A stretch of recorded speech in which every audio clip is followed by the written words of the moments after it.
Oh, say, can you see by the dawn's early light what so proudly we hailed at the twilight's last gleaming, whose broad stripes and bright skies through the perilous fight o'er the proud poets we watched were so gallantly streaming.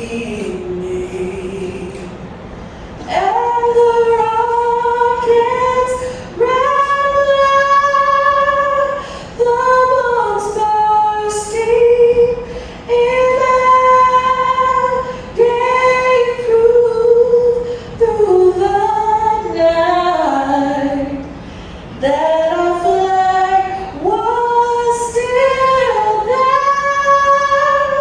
Oh, say does that star-spangled banner yet wave o'er the land of the free and the home of the brave?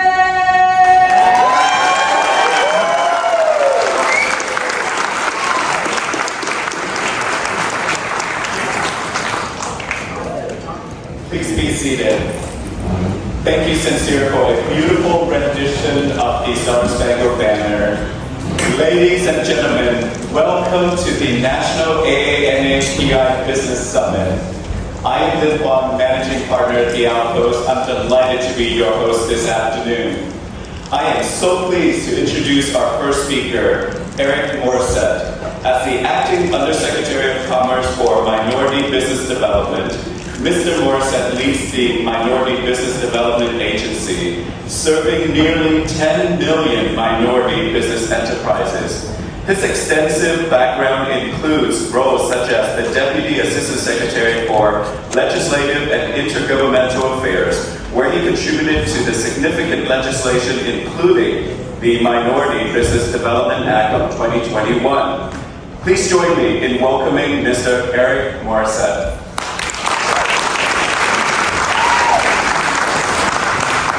So much, and thank you so much for that beautiful speaker, beautiful singer. It's such an amazing and thank you all for being here. Hello everyone, welcome to the Minority Business Development Agency's second annual Asian American Native Hawaiian Pacific Islander Summit. Thank you for all traveling near and far to be here. We have an outstanding lineup of speakers and panelists here today to discuss the strong state of Asian American Native Hawaiian Pacific Islander business, and to highlight the groundbreaking work taking place in the department and across the bipartisan administration support. First off, I'd like to just make a broad note on what brings us here today. For when we gather together for Ethnic Heritage Month and the like, we should all remember that our communities are not on island. Our business communities are not on island. And NPA appreciates, I think, more than any other agency in the federal government, the discrete differences that exist between our communities and among our communities. So with that, I'd like to acknowledge the Native American, Asian American, Pacific Islander communities distinctly for their contributions to our country, our business community, the vitality of their work. Thank you for all, and I'm very excited for this summit, but also for the opportunity that it brings to discuss the vibrant business community and climate that we're in. Understanding our differences helps us understand the unique needs of our community. Challenges facing Korean American-owned businesses may not be the same challenges facing Vietnamese American-owned businesses or even Hawaiian-owned businesses versus Samoan American businesses. NDA is here to support each and every segment of the AANHPI community. And we're excited for that opportunity that it brings. MBA, as I like to tell people, is 55 years old and 3 years young. We were founded under the Nixon administration in 1969 as a temporary agency. It was only in 2021, under the Biden-Harris administration, that a bipartisan coalition of Congress came together and made it a permanent agency here in the United States Department of Commerce. And we're excited for it. I'm excited for it. I'm excited for the leadership and partnership that we've enjoyed with National Ace throughout our journey from a temporary agency into permanent. Our job is really to create wealth and opportunities for our communities around this country. And our work has just started, but it's been incubating for a very long time. We have a network of 131 business centers and partners that exist across the United States and our territories. The job of our network is to help our communities get access. That's access to capital, access to contracts, access to networks, and access to new markets, both here and abroad. We make our network, what makes our networks unique is our centers and programs are operated by community-based third-party organizations and entities. These include our operators managed by AANHPI organizations such as National ACE, California Asia Pacific Chamber of Commerce, and the Asian Pacific Islander Chamber of Commerce. Our network is guided by guides our work, informs the way we do business around the country. It's a unique approach to connecting people to opportunities so that they can thrive. Because it's led by those who have that ground truth, and it informs our work very much. And our work is making a real impact. Last year we saw a $5.4 billion impact in both capital and contracts. And within the AANHPI community, business owners community, we saw $650 million. And year over year we're seeing this growth. As a 3-year-old agency, we're excited to what 10 years will bring for MBA and the communities that we serve. And I'm proud to say that our impact has continued to grow under this administration, thanks to the leadership of the Biden-Harris administration and the leaders of this agency. We were able to be chosen by the Biden-Harris administration to lead the Capital Readiness Program. This is a historic opportunity for both MBA, but more importantly, it's a historic opportunity for our country. We've never seen this level of investment in small business incubators and accelerators. And it's something special for MBA, but it's also special, most importantly, for this community of MBEs. It's a $10 billion capital program operated through the State Small Business Credit Initiative. This is a credit opportunity for our communities. MBA is realizing this opportunity through our network of 43 business incubators and accelerators. These folks are part of our network, but more importantly, they're part of their community. They're here to help all small businesses realize that the dreams that they have, but more importantly, overcome that big hurdle that so many of them face, which is capital. The State Small Business Credit Initiative is proud to have partners that are connected through 7 networks across this country that are touching AA and HPI communities. So I say this to say, please connect with our CRP awardees within those communities. The truth is, we want to make sure that every part of the AA and HPI community is receiving access to capital so that their businesses can grow and thrive. Our average MBE is relatively small, and the network that exists within MBA strives to grow those small MBEs to large, thriving industries across our country. I'm proud of what this administration has been able to do. I know the Secretary and Deputy Secretary has been a part of that growth, this growth of this administration. We're seeing amazing economic output of our country, 6% decrease in inflation, a 3-year low, 15 million jobs, and unemployment below 4%. These are amazing data points, but MPs and small minority businesses are still facing real, profound challenges. And these challenges have been besetting these communities for a really long time. And I'm just proud to be a part of an agency, the only federal agency in the federal government, an agency created under the Biden-Harris administration to set after these challenges and confront them directly. And under the leadership of this administration, under the leadership of the Secretary and the Deputy Secretary, I feel more empowered than ever to confront these challenges in a way that I know we can meet them back. I'm excited for what we're about to do, but more excited about what we're doing in this building. This department is facing those challenges directly. NBA is a part of the network of opportunities that exists here. There's over $125 billion for welfare funding that this administration, this secretary, this deputy secretary have fought for. And NBA is a part of that line of effort to change opportunities and trajectory of change for MBEs around this country. I'm really excited about what we're doing here. Perhaps more importantly, I'm excited about what this administration is allowing us to do across the entire federal government. Because beyond the $125 billion that exists here, there are trillions of dollars that exist across the federal government. We're seeking to make meaningful, lasting, profound change for our communities. I'd like to say that this administration is putting some money where it's valuable. And that means something very different than previous kind of platforms. I'm excited to lead this agency, but I'm excited that you're here. I'm excited that you're a part of this conversation, part of this change, and you brought yourselves near and far to be here. I noted before that we're 55 years old and 3 years young. Some of you, I think most of you based on the beautiful crowd, weren't even born when this agency was first thought of. But I'm excited for you to be a part of the future of our growth and the future of this change. And this summit, which is going to be a meaningful part of the future that we need. So thank you for being. With that, I'll turn things over to Julian Tom, an amazing leader, friend of NBA, friend of the Department of Commerce, friend of this administration. Thank you for that.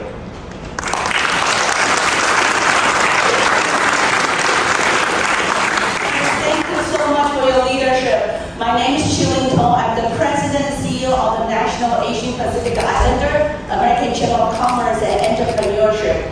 We represent 2.9 million AANHPI small business owners and have worked closely with 120 affiliate chambers and partners for the country, many of the presidents here today. Thank you so much for your time.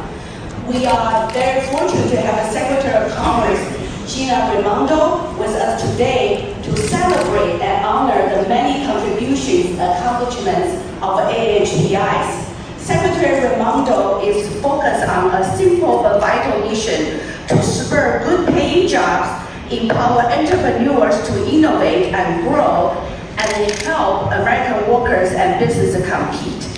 She brings an impressive background, formerly serving as the 75th governor of Rhode Island and is the first woman governor.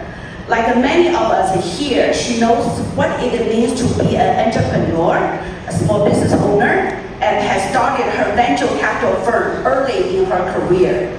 As a Secretary of Commerce, she played a pivotal role in establishing the Infrastructure Investment and Jobs Act and maintaining the country's competitiveness in semiconductor manufacturing. She is one of the kind leader, and we are so fortunate to have her to lead the Department of Commerce and also join us to celebrate the AANHPI Heritage Month. Let's welcome Secretary Raimondo.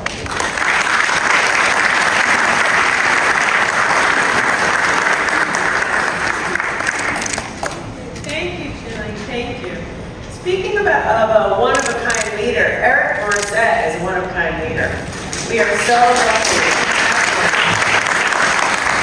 at NBDA. You just exude commitment and authenticity and principle, so thank you for your leadership. And another one-of-a-kind leader is Deputy Secretary Don Graves, also exudes commitment to everything we do, but particularly to equity and the work of NBDA. These two guys have worked as a team to make sure that NBDA has the support and leadership that they need and deserve. So I really appreciate that, Don, and thank you, Eric. Thank you to both of them. As Julie said, I'm just here to help you celebrate your work, express my personal support for the work, and wish you the very best in your work and what the session that you will have today. Of course, I have to recognize not just the leadership, but the great team and staff at NBDA here in the building and then in the field.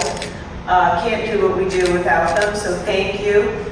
Thank you to them. Thank you to the new initiatives around the Capital Readiness Program, new initiatives around the rural business centers. You know, at a time when, unfortunately, equity is under attack, even by the courts in this case, at a time when it seems to be getting harder in some ways for minority-owned small businesses to access capital and expand and grow, it's more important than ever that we double down on our efforts, which is exactly what you're doing and what NVDA is doing. So I want to recognize that hard work and also say to the AANHPI entrepreneurs and innovators and businesses, we do this work because we know that you're vital to having a strong American economy. Right? The thing that makes America's economy the best in the world is it's so dynamic. And the reason it's so dynamic is because we have so many small businesses and innovators and entrepreneurs, and our diversity is our strength, which means we have to enable it. If we, as Shilling just said, I am focused on, Deputy Secretary is focused on making sure America's economy is competitive and we can out-compete and out-innovate the rest of the world. And in order to do that, it means that all businesses have to have the opportunities, capital, talent, support necessary in order to be successful and thrive. And that's exactly what this work is about. So and we are so lucky that President Biden cares deeply about this work and supports us and supports all of you. So the goal for today is to make sure you have the resources and knowledge from us that you need to succeed. The other goal for today is for us to hear from you. So we need to be here for you so you know how to access what we have. Quite honestly, we need to hear what's going on out there. On Friday, I was in Atlanta and I had the opportunity to talk to 31 small and medium-sized businesses in and around Atlanta. Best thing to do actually is get out of DC and go talk to people on the ground or bring people to DC. We want to hear from you. Really, I'm asking you please be as candid and open and honest as possible today. What's working? What are you struggling with? What more can we be doing? How can we help you? Because we want to be, practical problem solvers and doers with you so that you can improve and expand your businesses and make sure we bring the greatest possible benefit to your businesses that we can provide. So we have a fantastic session. Thank you for coming to be here. And we have a ton of energy for this and we're deeply committed to your success. Thank you.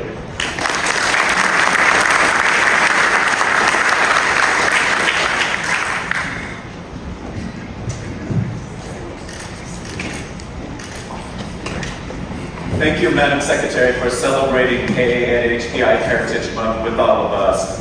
Up next, please join me in welcoming Deputy Secretary of Commerce, Don Graves. He has extensive experience in government, includes roles under both the Biden and Obama administrations, focusing on domestic and economic policies, as well as directing key initiatives in small business and community development at the U.S. Department of the Treasury. Let's give a warm welcome to Mr. Don Graves.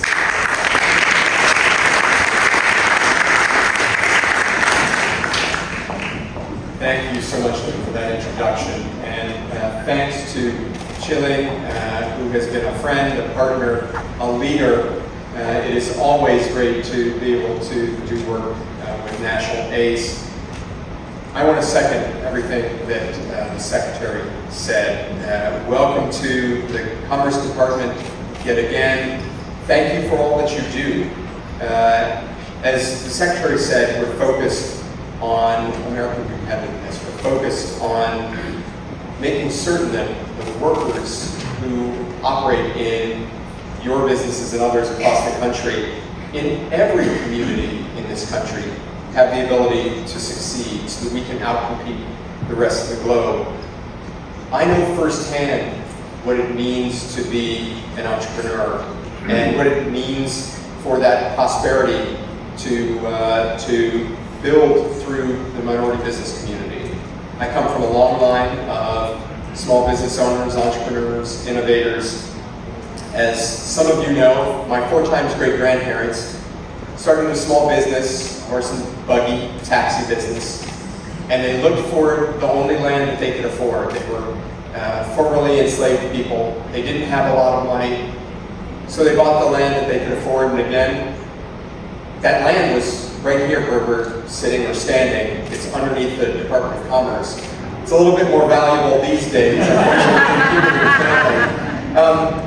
Their son built off of that business and expanded it, running a number of boarding houses and eventually the premier hotel in Washington, just a few blocks away from the Commerce Department.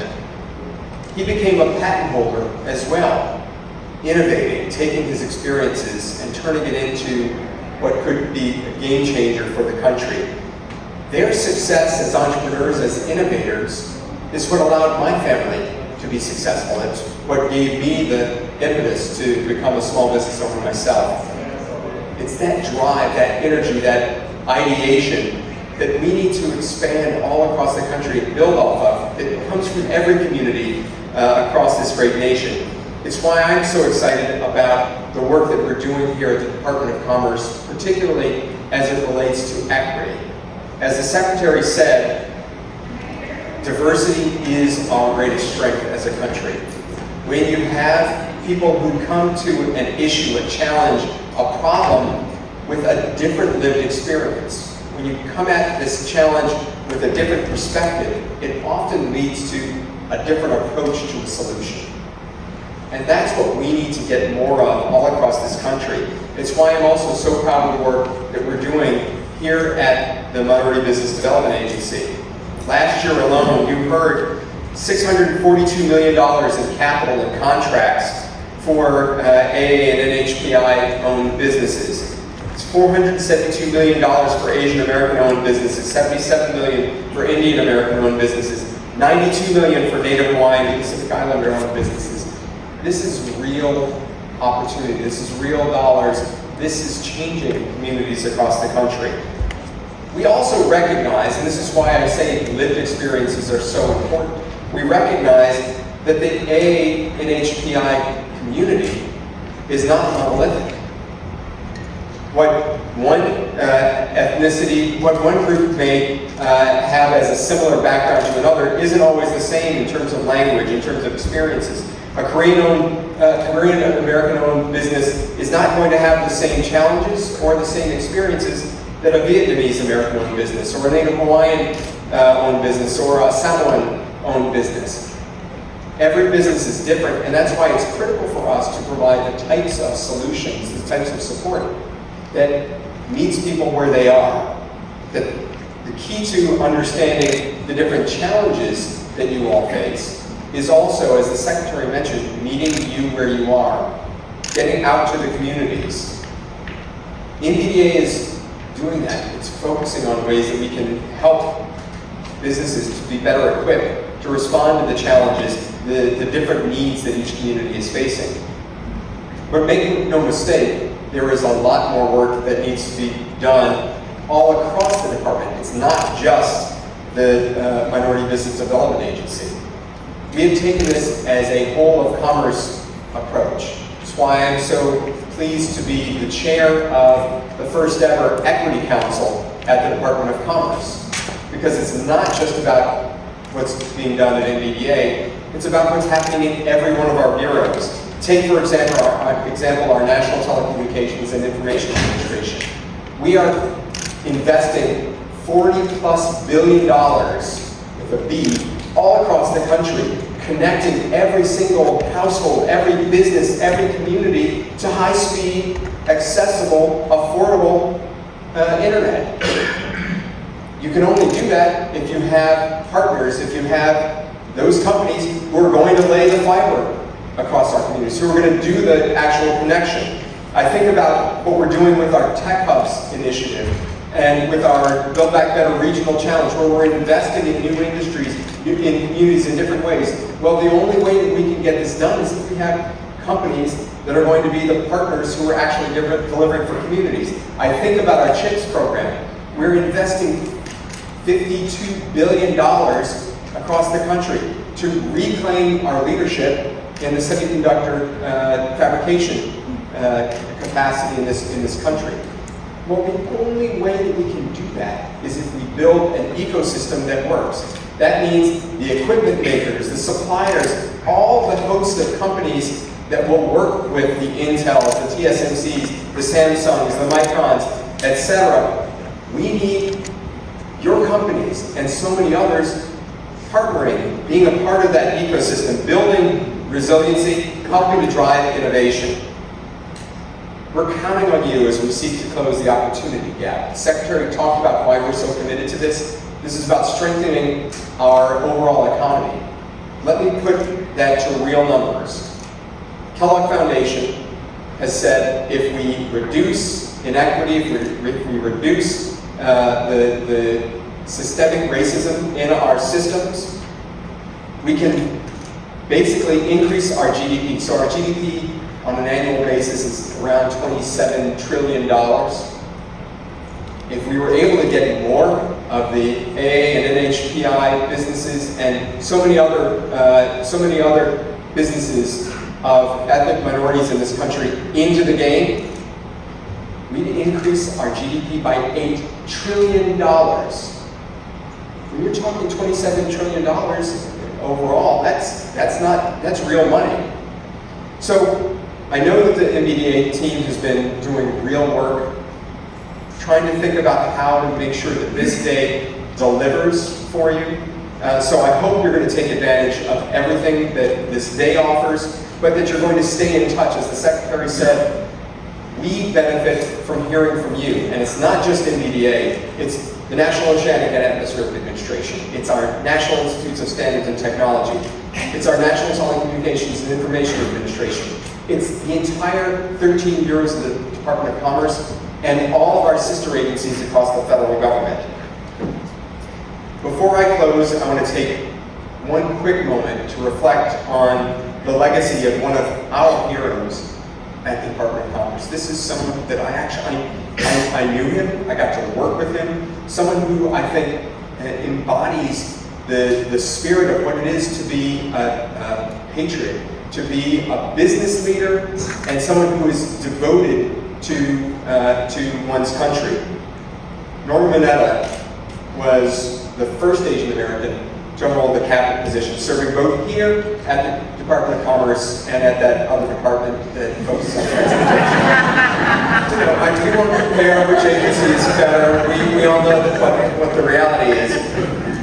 His life story, from his childhood in an internment camp to his service in Congress, member of 2 presidential cabinets, is something that is an inspiration to countless people. And that includes all of us who work here at the Department of Commerce. When we see his portrait as we walk down the hall, and as we walk into this auditorium, which I had the honor of announcing last year, is being renamed in his honor. So today, for the first time, you have a chance to see what that dedication means on the screen, hopefully. Oh, there, yes. You'll see the image of the plaques that will go on the walls outside of this auditorium, both entrances. So every time someone walks in to this auditorium, and there are thousands and thousands of people who come into this auditorium on an annual basis, they will see that it was an AA and NHPI individual who led this department, who was a game changer not just for the AA and NHPI community, not just for the Department of Commerce, but for the country. That's what I talk about when I say that diversity is our greatest strength. So I want to thank the Department of Commerce's Office of Civil Rights and our Asian Americans and Pacific Islanders Employee Resource Group for their efforts to making this dedication a reality for all of us. We hope that it does a little bit to pay homage to Secretary Mineta's significant contributions to this department, to the community, and to our nation. And with that, I want to thank you for being here, and I look forward to meeting with you all and making sure that we can deliver for you and the rest of the country. Thank you.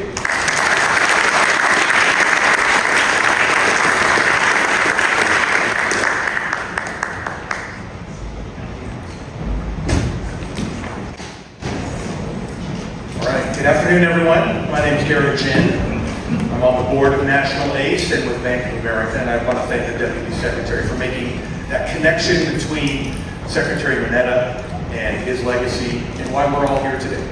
Can't think of a better way to celebrate Asian American in Hawaiian Pacific Islander Heritage Month than to celebrate the legacy of entrepreneurship, creativity, innovation that Asian entrepreneurs have represented for many, many generations. And you're continuing that legacy with your work here today. This is significant that we're here because the entrepreneurs from our community, and including you, have overcome economic downturns, racism, family separation, anti-Asian hate, and yet here we are, impacting America, revitalizing communities all across the country. And it's this unique blend, what National ACE represents. Regional Asian chambers of commerce, entrepreneurs, policymakers, that makes National ACE so unique. But there's also one more important ingredient. National ACE's work and mission would not be possible without the support and generosity of partners in the public sector. Companies like Bank of America, JP Morgan Chase, Wells Fargo, and the financial sector are just some of the many companies that are supporting the work of National ACE, providing capital, networking, coaching to entrepreneurs all across the country. We're all proud to support this organization, and I hope that you appreciate the companies and the institutions that are investing in all of you. And that is part of our secret sauce, our special sauce. And speaking of special sauce, I would like to especially highlight the work of McDonald's. See what I did there? Jimmy Ferguson would be proud that I slipped that in there. But today we have the pleasure of having with us John Banner, Executive Vice President and Global Chief Impact Officer at McDonald's. John and his team are leading the effort to harness the unmatched scale and reach of McDonald's to bring the company's purpose to feed and foster communities to everyday life. With the presence of more than 41,000 local communities across over 100 countries, McDonald's has a global impact. So their company is uniquely positioned to drive positive change across 4 key areas of impact: food quality, sourcing, the planet, community connection, and community development. John is an industry expert, bringing decades of impact and journalism experience from PepsiCo, Disney, ABC, prior to his role at McDonald's. So on behalf of the entire National ACE Board, we want to thank McDonald's for their support. And please join me in welcoming John Banner.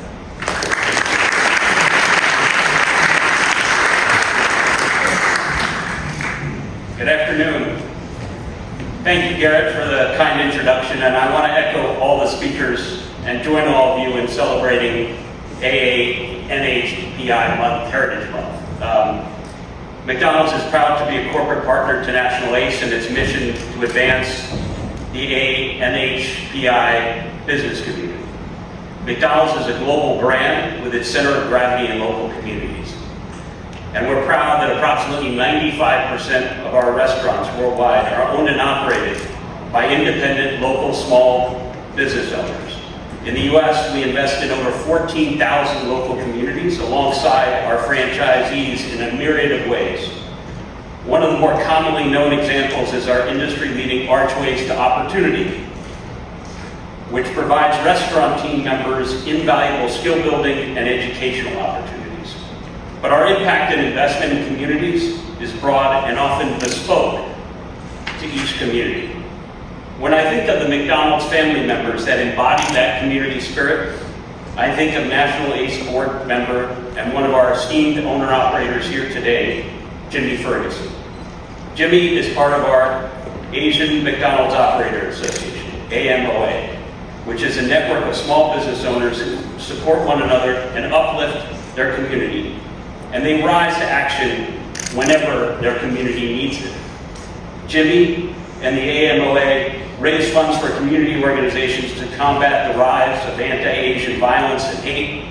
They advocated for their community, and we at McDonald's Corporation were proud to stand alongside the AMOA in doubling that contribution. As a leading global brand with more than 40,000 locations in over 100 countries, we play a critical role in feeding and fostering communities We believe in building bright, inclusive futures and nurturing skills, accelerating equity, and empowering people and the communities we serve. I'm proud that we, along with the AAMOA, established a $500,000 scholarship fund for AANHPI college students, and we partner on an annual education workshop series promoting equitable education and career opportunities. At McDonald's, we're also committed to representing the diverse communities in which we operate. We know the opportunity to own a McDonald's restaurant can change people's lives, positively shifting a family's trajectory and creating generational wealth for years to come. Take, for instance, Eddie Yoon. Eddie was born in Hong Kong and has been part of the U.S. McDonald's system for more than 50 years. He began his American journey with McDonald's as a restaurant crew, moving up to shift manager, and eventually acquiring his own restaurant in Southern California. Fast forward to today, Eddie has built a family business that consists of 16 restaurants. He owns and operates these restaurants alongside his two daughters, Stephanie and Elizabeth, who, as they describe, grew up with ketchup in their veins, watching their parents' hard work, sacrifice, and community contributions. Stephanie and Elizabeth are next generation franchisees and are continuing Eddie's legacy in Southern California. Additionally, through a combination of recruiting, training, and mentoring, we've taken steps to help reduce barriers to entry to owning and operating McDonald's restaurants, and we've seen more people from underrepresented groups become entrepreneurs and as franchisees. Currently, 32% of McDonald's U.S. franchisees are diverse, and 6% of our U.S. franchisees are of Asian heritage. We're also proud of our operator forums, like our Asian McDonald's Operator Association, that help promote community and support once operators are in our system. With National ACE, we hope to lead the future by working together to dismantle barriers to economic opportunities. Thank you for including us in this important work.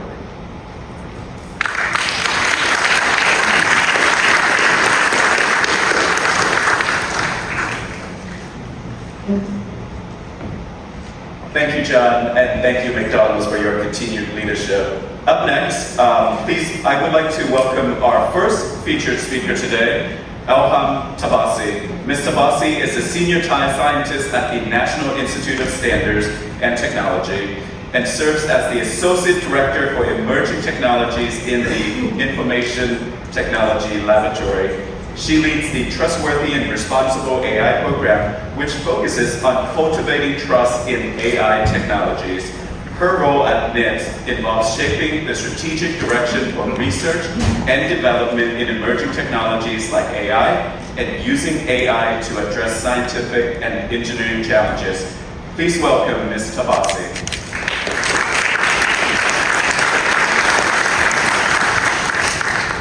Thank you for that kind introductions, and welcome everyone to the Department of Commerce. The Department of Commerce and National Institute of Standards and Technology, where I worked as an home for me for the past 25 plus years. AI is obviously the hottest topic of conversations these days. It's the most defining and perhaps transformative technology of our times. It has tremendous potentials to improve our lives in ways that we cannot even imagine today, from curing the cancers to improving transportation, agriculture, helping with the climate challenge. But it also comes with its own risks and negative impacts. It can exacerbate biases and inequalities baked into society. It can undermine privacy. It has certain security and vulnerabilities that can endanger IT and technology. Frankly, when it comes to AI, there is a lot less we know about it than we should really know about this. And at NIST, we have been working on this problem, doing foundational research all the way to applied research and developing guidelines on better understand the limits and capabilities of this technology, to better understand the benefits and risks of this technology, A little over a year ago, directed by presidential mandate, we released the AI Risk Management Framework. AI Risk Management Framework, or as we call it, AIRMF, is a voluntary framework to help organizations and businesses to manage the risks of AI in a flexible, structured, and measurable way. Flexible in two senses: one, that it can keep up with the pace of the change of this technology. As you know, it's a very rapid pacing technology, but also flexible so that organizations with different resources and level of knowledge and personnel and different resources that they have be able to do the risk management.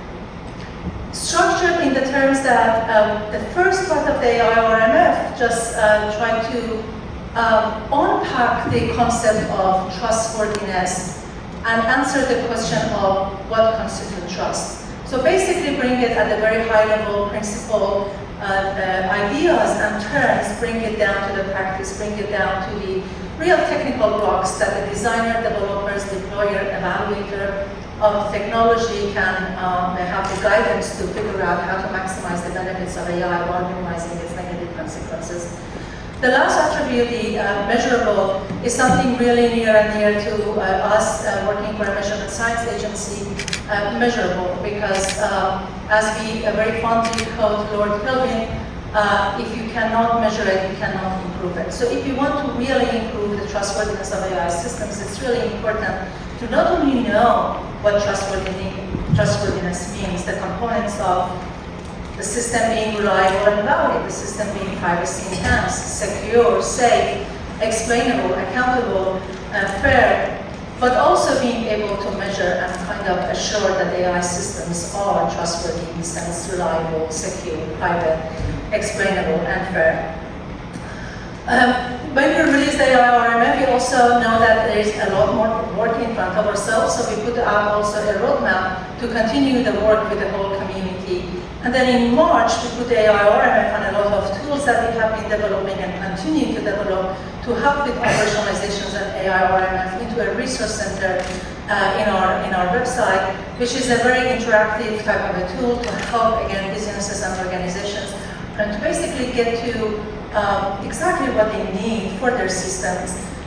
Which one of these risks that I talked about, from bias to fairness to security or privacy, is most important for their operation and the context of the use that they have. I start by saying that when it comes to AI, there is a lot that we should know that we don't know yet. And at the operating board there is we. So I think we all need to come together, convene, work together, put our eyes and brains together to try to solve these important problems of AI risks and the impacts of AI, to make sure that we all make AI systems to work in a beneficial way for everybody. So that's really an invitation for come and join the work that we are doing as part of the work that we have been doing at NIST, as joining our consortium that we stood up in February to work on all of the topics of AI, from evaluations to risk of generative AI, to synthetic content, to safety and security of AI. And I look forward to staying in touch with all of you. Thank you.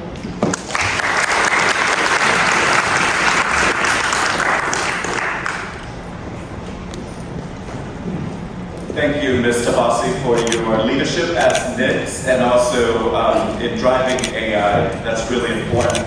We're going to hear a lot more about AI. Just want to get a show of hands. How many of us in the room actually use ChatGPT at work or at home to help children with their homework? I use it at work every single day. It's great.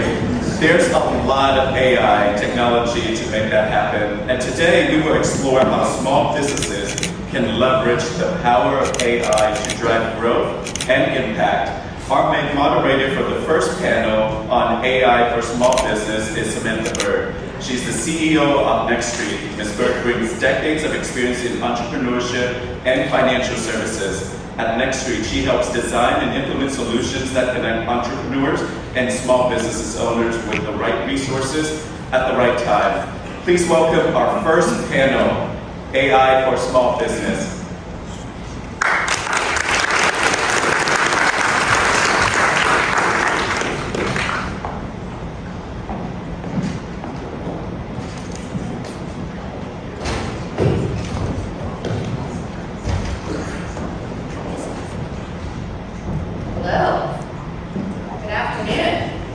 see you all. Happy AANHPI month, Heritage Month. And I just want to thank our hosts, also National ACE and their affiliates, and also the only federal agency dedicated to empowering minority-owned businesses. So thank you to NBDA. My name is Samantha Berg, and as was mentioned, I'm the co-CEO of Next Street. And Next Street works with local governments, foundations, and corporations to help small businesses realize their potential. And I'm excited to talk with you today because this topic comes up every single day in the work that we do. In addition to the small business research that we conduct, we also design and develop solutions to help meet small businesses where they are and when they want. And we've had the pleasure of working with National ACE on a number of our programs, including Verizon's Small Business Digital Ready. If you came in today and went to one of the tables, there is a flyer that has a QR code. And the reason why I mention this is because we'll talk today about AI. That's why we're all here for this panel. But if you want more information on how AI can help your small business, please feel free to go there. There are a number of small business resources dedicated to the topic of AI. So, on the topic of AI, we have known for a number of years now that really the pace of technology is accelerating, and it's really transforming the way we all work. And this transformation has been accelerated to a large degree by a lot of funds coming in from both public and private domains. And it's wonderful, but a lot of small businesses are left behind. And so one of the things at Next Street we're really focused on is how do we bring all small businesses into the fold? How do we make sure that they're using AI to propel their business? And I'm really excited that, AI, we're seeing a lot of green shoots in the small business space. And there's tons of opportunity to really blowfish small businesses using AI. There was a recent survey that was extremely encouraging. I saw the show of hands up today for so many people who are using AI in this room. And the survey conducted by the Small Business and Entrepreneurial Council showed that 75% of small businesses use AI to help their business operations. Another poll from the Bipartisan Policy Center says 54% say AI has had a positive impact on their business growth. But the growing use of AI also has raised some concerns. Raised some concerns around intellectual property, privacy, job loss, cybersecurity, and so much more. And as small business owners, we need to understand both the benefits of AI as well as some of the challenges that AI poses. And so I'm really excited today to talk with this panel about those opportunities and challenges. And so with that, I'd love to turn it over to the panel, and maybe if you can each give 1 minute intro on yourself, your organization, and how your organization uses AI. Great, thank you so much, Samantha. Happy Asian American, Native Hawaiian Pacific Islander Month. My name is Olivia Zhu, and I'm the Assistant Director for AI Policy at the White House in the Office of Science and Technology Policy, or OSTP. At OSTP, we work to harness science and technology and both manage the risks and use science and technology, including AI, to meet our nation's greatest aspirations. So I want to start by saying in this introduction, just quickly how the administration is approaching AI. President Biden and Vice President Harris have been clear from the start that our mission as the federal government and as the nation is to manage the risks of AI so that we can harness its benefits. As the administration, we're really excited about all the potential benefits AI can bring to us as a nation. It can help us discover cures to rare diseases, which we've never been able to solve before. It can help us improve agricultural yield, and it can help us solve the climate crisis. So on October 30th of last year, President Biden issued a sweeping AI executive order, which was the first significant action that any government in the world had taken up until that point in time.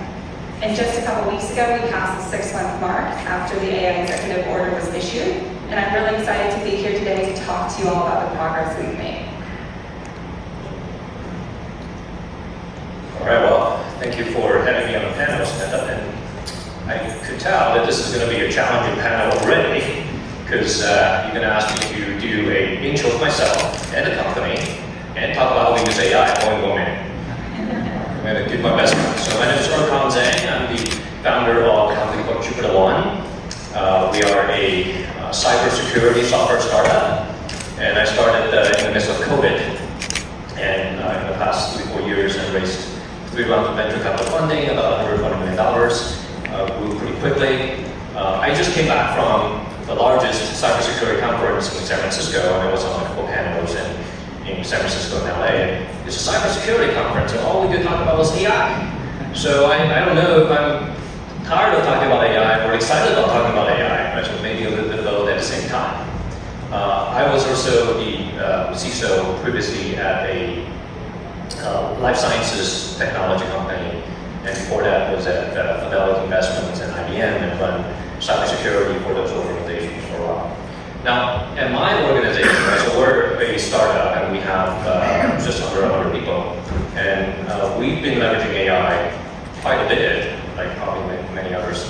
Now, in 2 different ways, right? So both in building technology and using AI to improve our product, which I can talk more about that later, but also in leveraging AI for our own business operations. So our marketing team, our sales team are using AI to do research of the market or prospect customers, and using AI to generate documents for product requirements or marketing documents or sales, emails and conversations and things like that to just help people be more productive and more efficient in their day-to-day life. Right? We all have to do more with less kind of things. Right? So those are some of the things and some examples, and of course as the panel goes on, I'm sure we'll dive into more details of those use cases. Thank you, Erkan. Thank you to the U.S. Commerce and National ACE for having us here. My name is Khan Vu, CEO and Executive Director for the Society of Scientists and Engineers, SACE, S-A-S-E for short, one of the largest Asian American organizations, nonprofits in the U.S., over 100 chapters on colleges across the United States. We work with over 100 corporate Asian ERGs. And our conference is in October, over 4,000 people in Boston. So very nice area if you want to join us. How we're using AI is kind of a conflict of interest. I've asked ChatGPT to create an AI policy for us. So it's like asking your teenage son or daughter to create their own sleep schedule, right? But what I told my team is, look, ChatGPT is great for a lot of things, but it has to be transparent. So I will copy what ChatGPT told me, and then I will, underneath, I'll say Khan's edited in blue. So I'll edit and show where I've edited. Because ChatGPT generates, and depending on the prompt, it will generate very generic stuff. One of the recruiters told me that all the resumes that she's seen, they're all the same. Because why? Because they're all generated by ChatGPT, right? So you have to find your voice. Whatever business, you have to understand who's your market, who are you trying to get to, and put that voice into whatever marketing material, things like that. When it comes to data, you have to make sure the data is secure. You have to know the data privacy of the software you're using. If you're using the public version of ChatGPT, well, it's learning off of your data. If you have the paid version, then you can fence it a little bit, right? If you want more protections, you have to do more things. The last thing I'll say about this is, in my household, I am not the AI expert. My spouse works for AWS, Amazon Web Service. She has 2 degrees in computer science, is certified in AI, ML, machine learning. So I only play an AI expert in Washington, D.C. I have to say, I'm going a little off script, but my husband is also the AI expert in my household as well. He invests in AI companies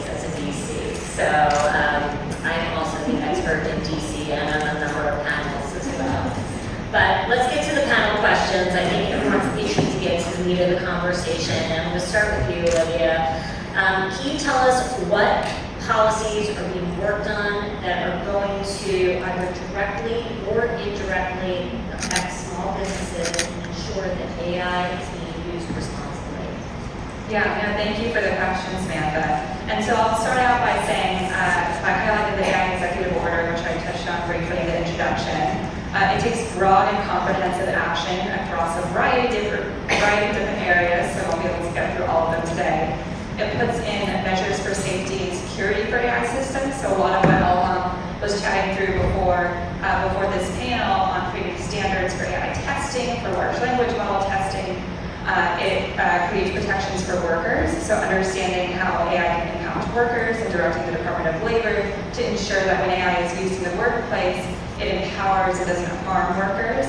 It protects privacy, civil rights, and civil liberties by directing agencies like the Health and Human Services Department and others to put in sector-specific guardrails against the use of AI in their respective industries.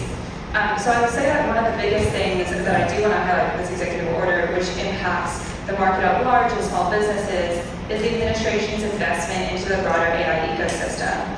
So the executive order directs the National Science Foundation, for example, to invest in regional innovation engines, and they've announced a few, including one in North Carolina, which are partnerships between research institutions, academia, small businesses, in basically spurring AI innovation at the regional level across a variety of different hubs across the nation. So we're really excited about all the innovation that that's going to spur.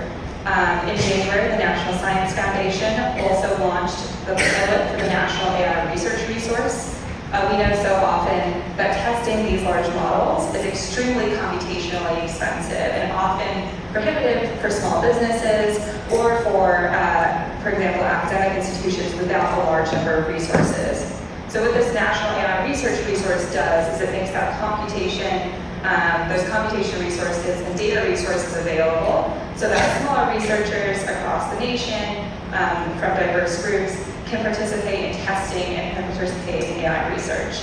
The AI executive order also takes a lot of actions on competition, building on President Biden's executive order on competition. In order to build a really strong AI ecosystem and to maintain American AI leadership, we need to make sure that, like with every industry, our AI industry in America is competitive and doesn't favor large players at the expense of small businesses. And finally, the AI executive order directs SBA, the Small Business Administration, to invest in accelerators and other resources for small businesses to connect them with AI resources so that you all can understand and be educated on how best to use AI for your small business. Thank you. We're going to come back to you for more information later on some of this stuff. Erkan, as an entrepreneur and startup advisor, how should a small business approach AI? What are the fundamentals that they should consider?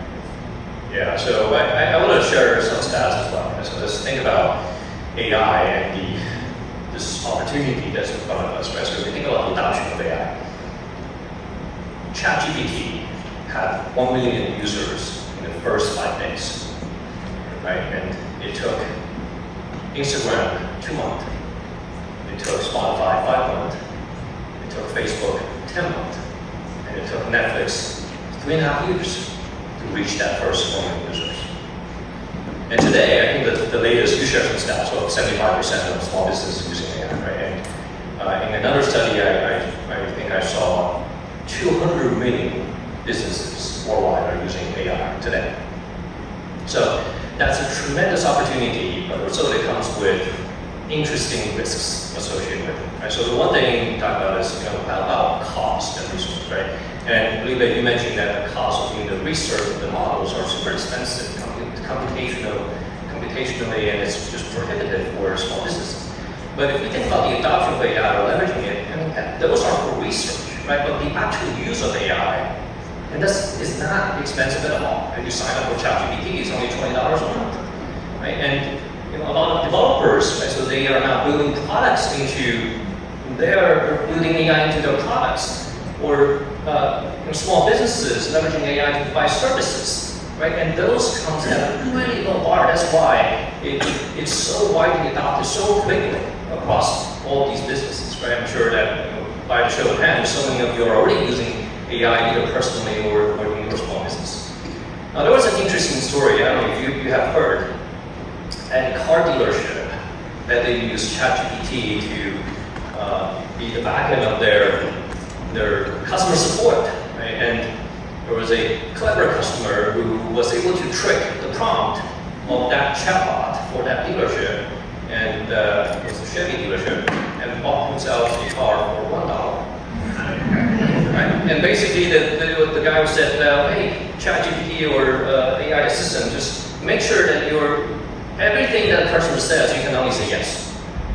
Right? And then he said, well, I need a car and my budget is only $1. Right? So it was those kind of things, because the entry point is so low, and you have to be careful of what you're adopting, what you're getting into. Are there sufficient guardrails to protect your business? Right? And those are the things that you don't think about. And it's kind of like adopting at the early days, whether it's a computer or later on cloud or any type of technology. You just have to think about all these impacts and consequences, both positively and negatively. That's how we have to consider it, at that level as well. Good lessons. Train the chat bot to say $1. That's right. All right.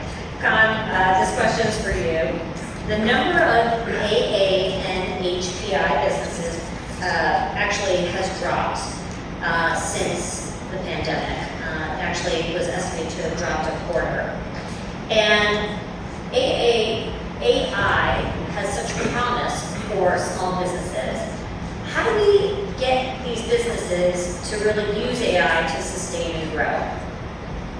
Yeah, I was peeking around the corner and I saw a lot of people raise their hands, so it's great that many of them are adopting. Unless you're like my father, if you want to email him, he'll say, email my son. Because he has a very small digital footprint, so you can't find him anywhere. So I'm glad that you all are adopting AI. The challenge from, we were talking about this in the back, is the challenge for small business, small organizations like myself, is that we're low resource. So we try to do things for free, but to Berton's point, you have to be careful what you adopt. It's great that you're using it for communication and writing, but when you start using it for data stuff or customer facing, you need to test those systems to make sure that the data is trained right, there's boundaries, there's guardrails, and that's going to take time. Many of you are using software. Ask your software provider, what is their AI policy? What is their data policy? Are they using the other great example? And I was thinking, when you were saying that, I was thinking a meat cleaver back in the old, Hong Kong action flick days. If I was to use a meat cleaver, I'd probably chop my hands. But if Jackie Chan uses a meat cleaver, it's going to be amazing, right? So it's basically what we're trying to say is make sure that you are fully aware of what you're using. So talk to your software provider. Microsoft is going to embed Copilot in this next version of Windows. You don't have a choice. It will be there. So there's a lot of free resources. So if you're really experimental, futurepedia.io has a listing. I think they're up to 6,000 or 7,000 AI tools that you can use. It's like the Yelp of AI tools, futurepedia.io, if you want to write that down. If you're not experimental, I would say go on YouTube and question search whatever topic you're interested in. There's a video on that, right? It's like the DIY of learning. So that's an opportunity for you, low cost, but again, we're on data and customer facing. Be extra careful, or else you're gonna get a car for $1. Can we add on to that? Yeah, so and if you think about the use case of AI, there's so many, and a lot of companies are still trying to figure this out, right? And even the largest organizations, we have a lot of Fortune 100 Fortune 500 clients, right? They're still trying to figure out how to use AI in those companies with the largest resources. But fundamentally, I think a lot of the AI adoption are still very basic. It's chatbots, right? It's, think about these categories of when you use AI. And by the way, a lot of people think about AI, they think about Gen AI, right? So generative large language models, ChatGPT, right? But it really is that there's AI used for knowledge consumption, understand something, right? There's AI used for generation, we're talking about content generation, and there's AI that is used for pattern recognition, so machine learning basically to recognize something. And then, once you have that, then you can do automation or even automated reasoning, right? To say, hey, if I do X, what happens, right? So, and then at the end of the day, right? So automation then is based on all those use cases above, right? So that's why you have self-driving cars, right? So that's AI driven. And at the sort of at our level, right? So people day-to-day level, they're automated assistants, right? So you're talking about tools. But by the way, don't tell my assistant that, right? So, and you can, I think there's a tool called Motion or something, right? So that you can use it to manage your calendar, manage your priorities and task lists. And there's a lot of things that every individual can do, right, for improving your day-to-day life with AI. So we're starting to get into some of the tools. I know you mentioned Futurepedia.io, you mentioned some tools. Olivia, I'm gonna skip over to you and see what government resources are available also for AI. Yeah, so I think one thing that I would point to everybody to is AI.gov. Building on this previous conversation, I know as you all, as small businesses, think about how to use AI, we're also doing the same thing as the federal government. We also have missions to serve the public, and every day we're asking ourselves, what should we use AI for? How should we use AI? Right, all of those things. So what we've done, AI.gov, among many other things, is actually list publicly all of the AI that the federal government is using. So if you all are interested and want to be inspired by how the federal government uses AI, we've got a complete inventory there. I think the other thing I would note is that, going back to this previous conversation, how we've thought about it as a federal government is by placing almost risk tiers and understanding what is the risk of using AI in this specific use case. So we set policy for ourselves as the federal government to say there are specific areas in which we know the use of AI is high risk. And those specifically are areas which can impact the rights or safety of the public.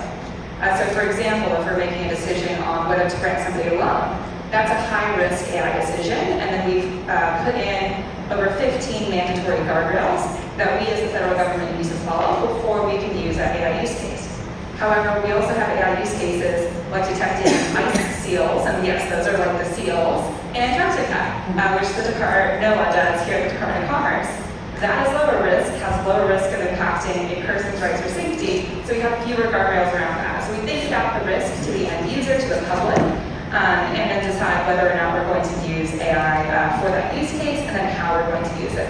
And that policy is also available on AI.gov.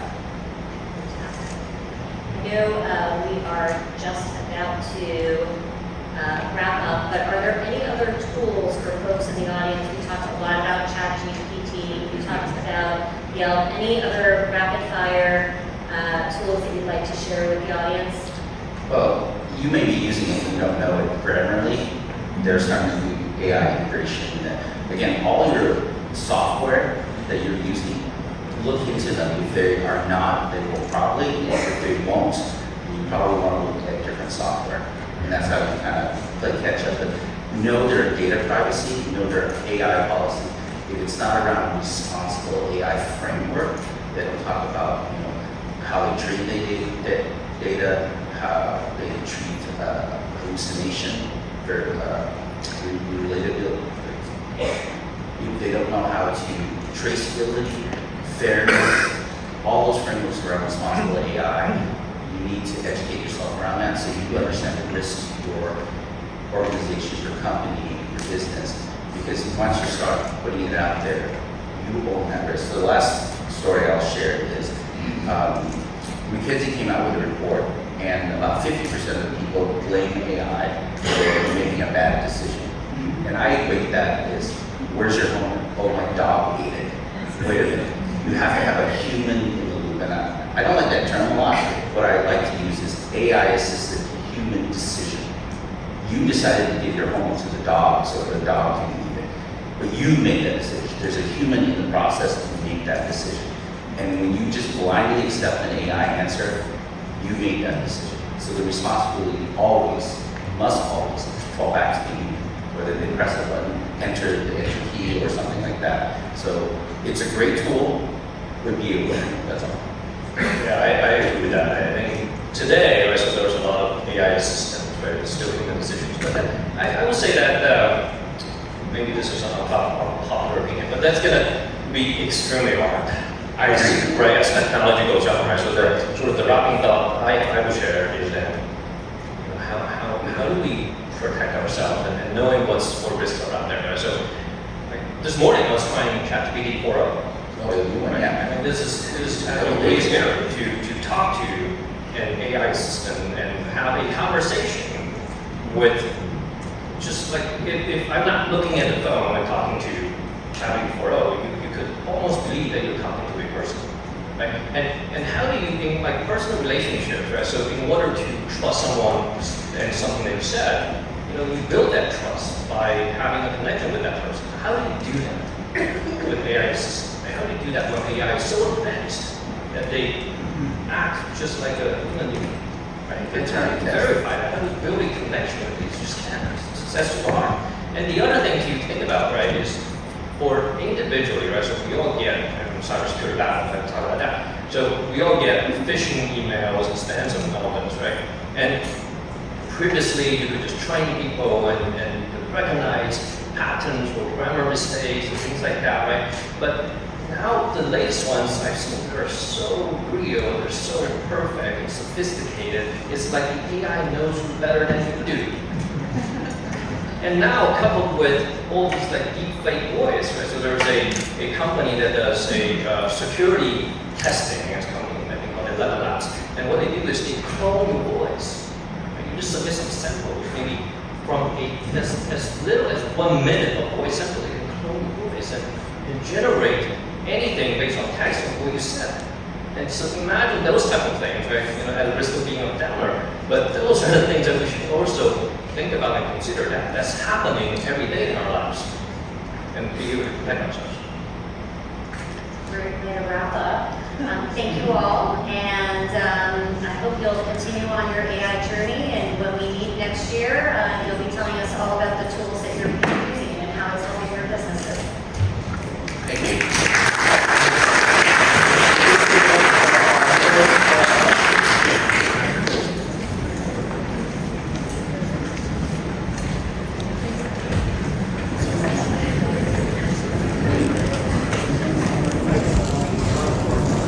Well, that was a great panel, very informative. AI is certainly changing the way we work, and it's great to know that small businesses are at the forefront of this technology revolution. Up next, I would like to invite our featured speaker, Ms. Gigi Dixon, Executive Vice President and Head of External Engagement for Diverse Segment, Representation and Inclusion at Wells Fargo.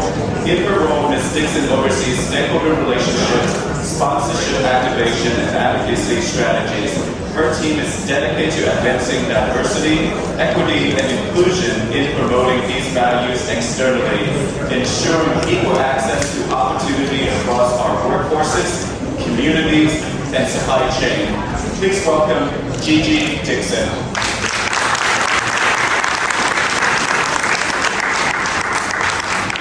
Thank you, Lynn. Good afternoon, everyone. This has been a wonderful day. I can tell the last panel was very interesting. AI, I'm afraid.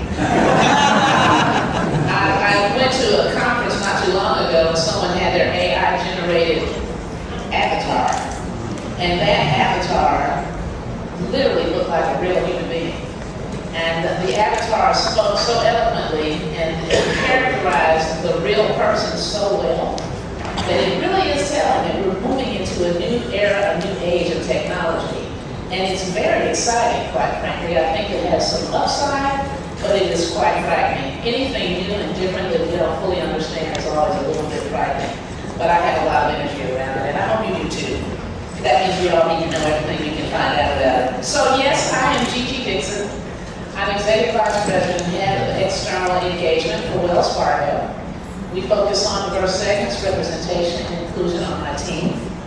And it is thrilling to me to be here today at the 2024 National Asian American, Native Hawaiian, and Pacific Islander Business Summit.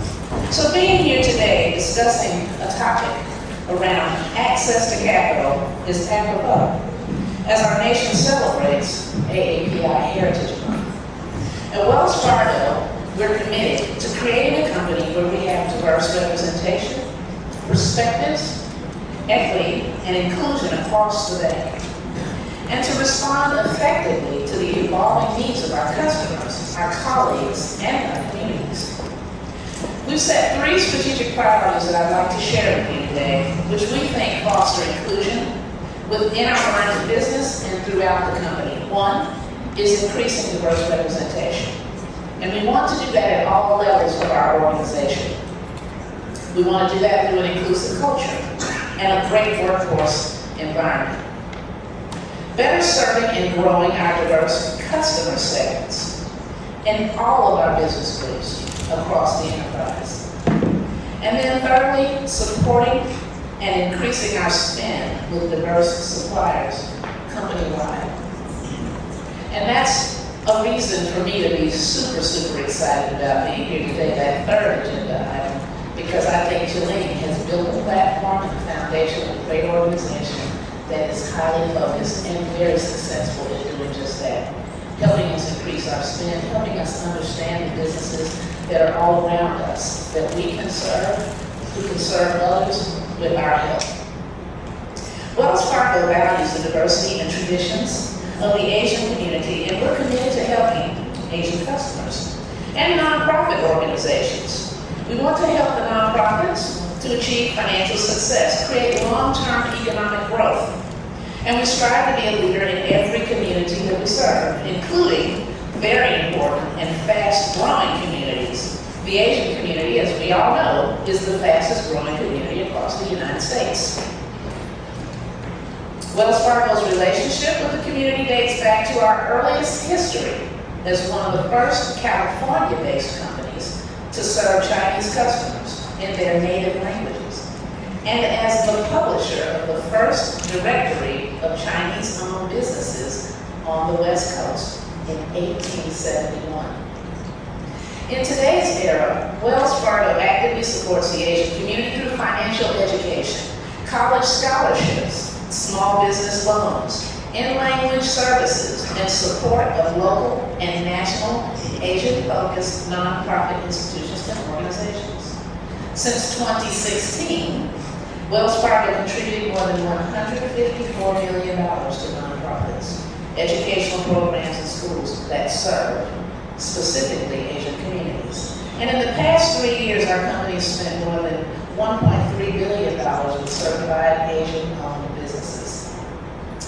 In January 2024, the Wells Fargo 2024 Impact of Women-Owned Business Report was released with some very interesting and relevant numbers that I really am excited to share today. So first of all, today, Asian American women-owned businesses have grown to 1.3 million, representing 9.4% of all women-owned businesses in the country. Asian American women represent a higher share of business owners than adult women in the U.S., which is around 6.3%. And during the pandemic, Asian American women played a big role in driving all other business formation in spite of financial challenges. They created more than 150,000 new companies between 2019 and 2023. Very good numbers, very interesting report. Now, Wells Fargo sees the success, and we want to do our part in helping to grow it to even higher heights. The commitment to small businesses has not wavered, and we understand that access to capital is the lifeblood to any business, which is why we have created programs to assist and help small businesses thrive. We established the Open for Business Fund in 2020 to help small business owners navigate ups and downs of the pandemic. The Small Business Recovery effort provided roughly $420 million in grants to more than 235 community development finance institutions, or CDFIs, and other nonprofit organizations were included in terms of those grants. Those organizations focus on providing capital and resources to diverse-owned businesses. So through the end of 2022, our Open for Business Fund grant recipients have helped more than 188,000 small businesses and preserved or created nearly 236,000 jobs. Approximately 79% of those businesses served are owned by Black, African American, Hispanic, Latino, Asian and Asian American, American Indian, and or Alaska Native entrepreneurs. 2 years ago, we announced the launch of the Small Business Resource Navigator. It's an online portal helping connect small business owners to potential financing options and technical assistance through those community development finance institutions across the country. So as a company, we recognize the overall business success in the Asian community, and we're dedicated to helping businesses continue to thrive by getting the resources they need and the information they need. I want to personally thank you for the opportunity to come and to see you. And I want to thank you for the opportunity to support this great organization and the great leadership of Chile and the pretty esteemed board of directors. I had the opportunity to meet a few of the members of the board today, and I would tell you that Wells Fargo is really proud to be here. We look forward to continuing to work with you and enjoy this next panel. Have a great day.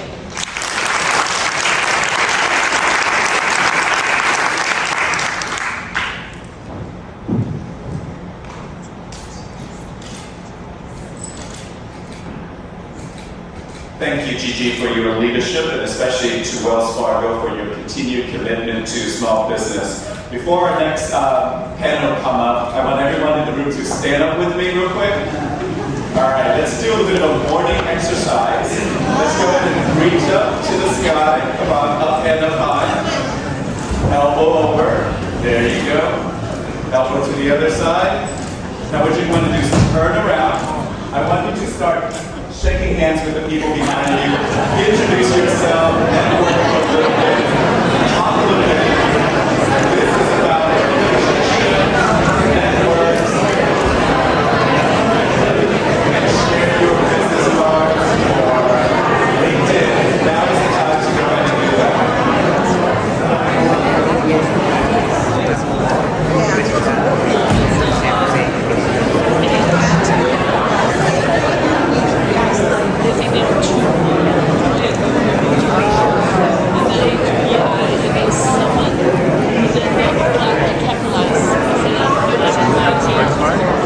Yes, but I this one, the photo guy is right. That's All right, that is fantastic. You may be seated. We're going to go ahead and continue with the next program, guys. The next one is going to be really interesting. Mastering contracting in public and private sectors. That's what it's about. Dollars and bringing in contracting opportunity for your small businesses. The next panel is going to be able to illuminate many of those important items in consideration for you, how to get government contracts and also private sector contracts. Please welcome our next moderator, Susan Jim Davis, for our second panel discussion on contracting.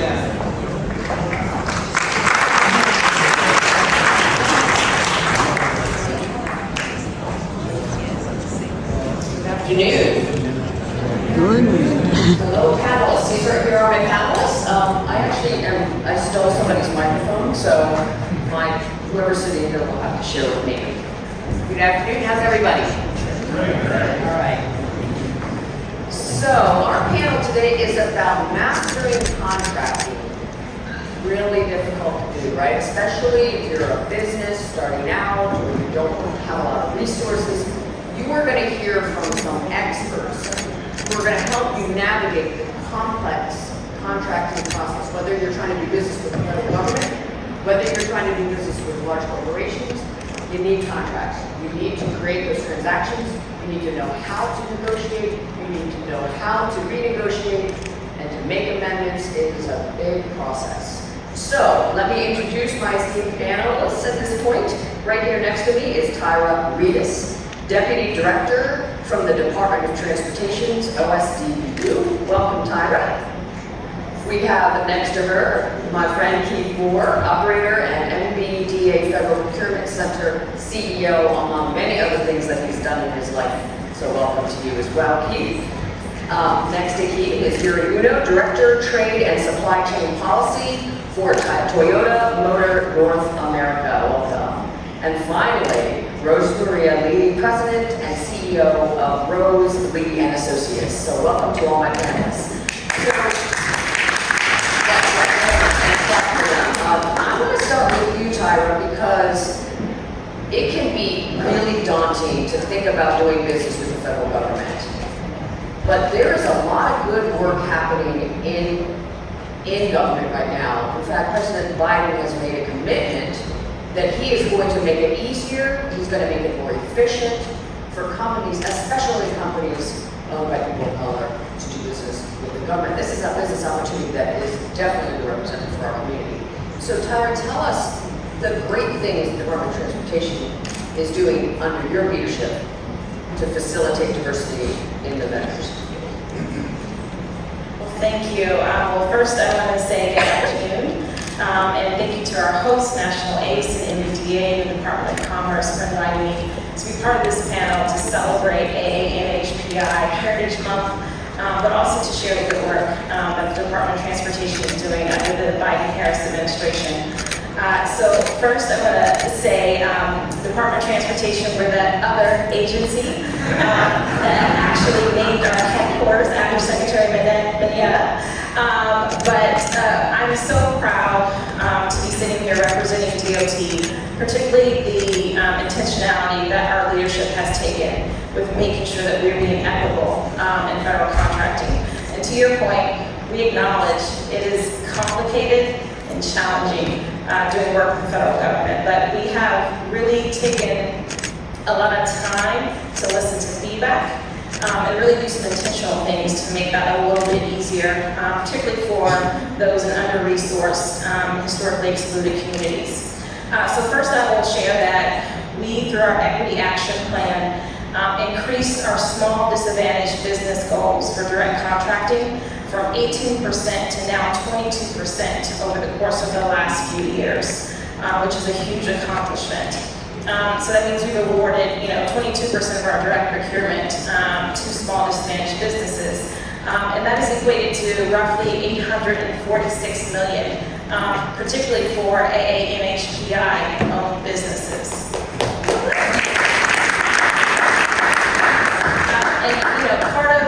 Part of that work really goes beyond just increasing the goal.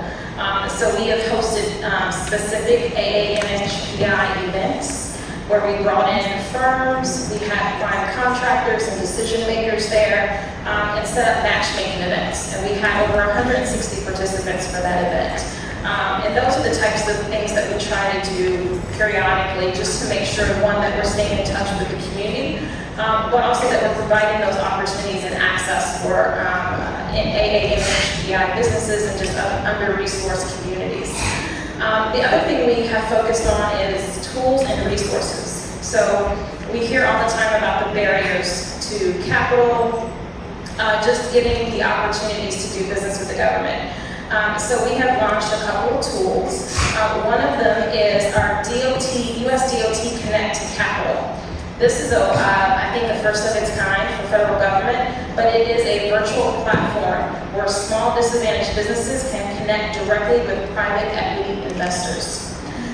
So we have spent the last year communicating, working with, and collaborating with private equity investors who specifically invest in small businesses to help them grow their business, build their capacity, and go after those larger contracts. And so we have developed a platform where small businesses can go in, set up a profile, it's free, there's no charge, and you can get connected with a private equity investor.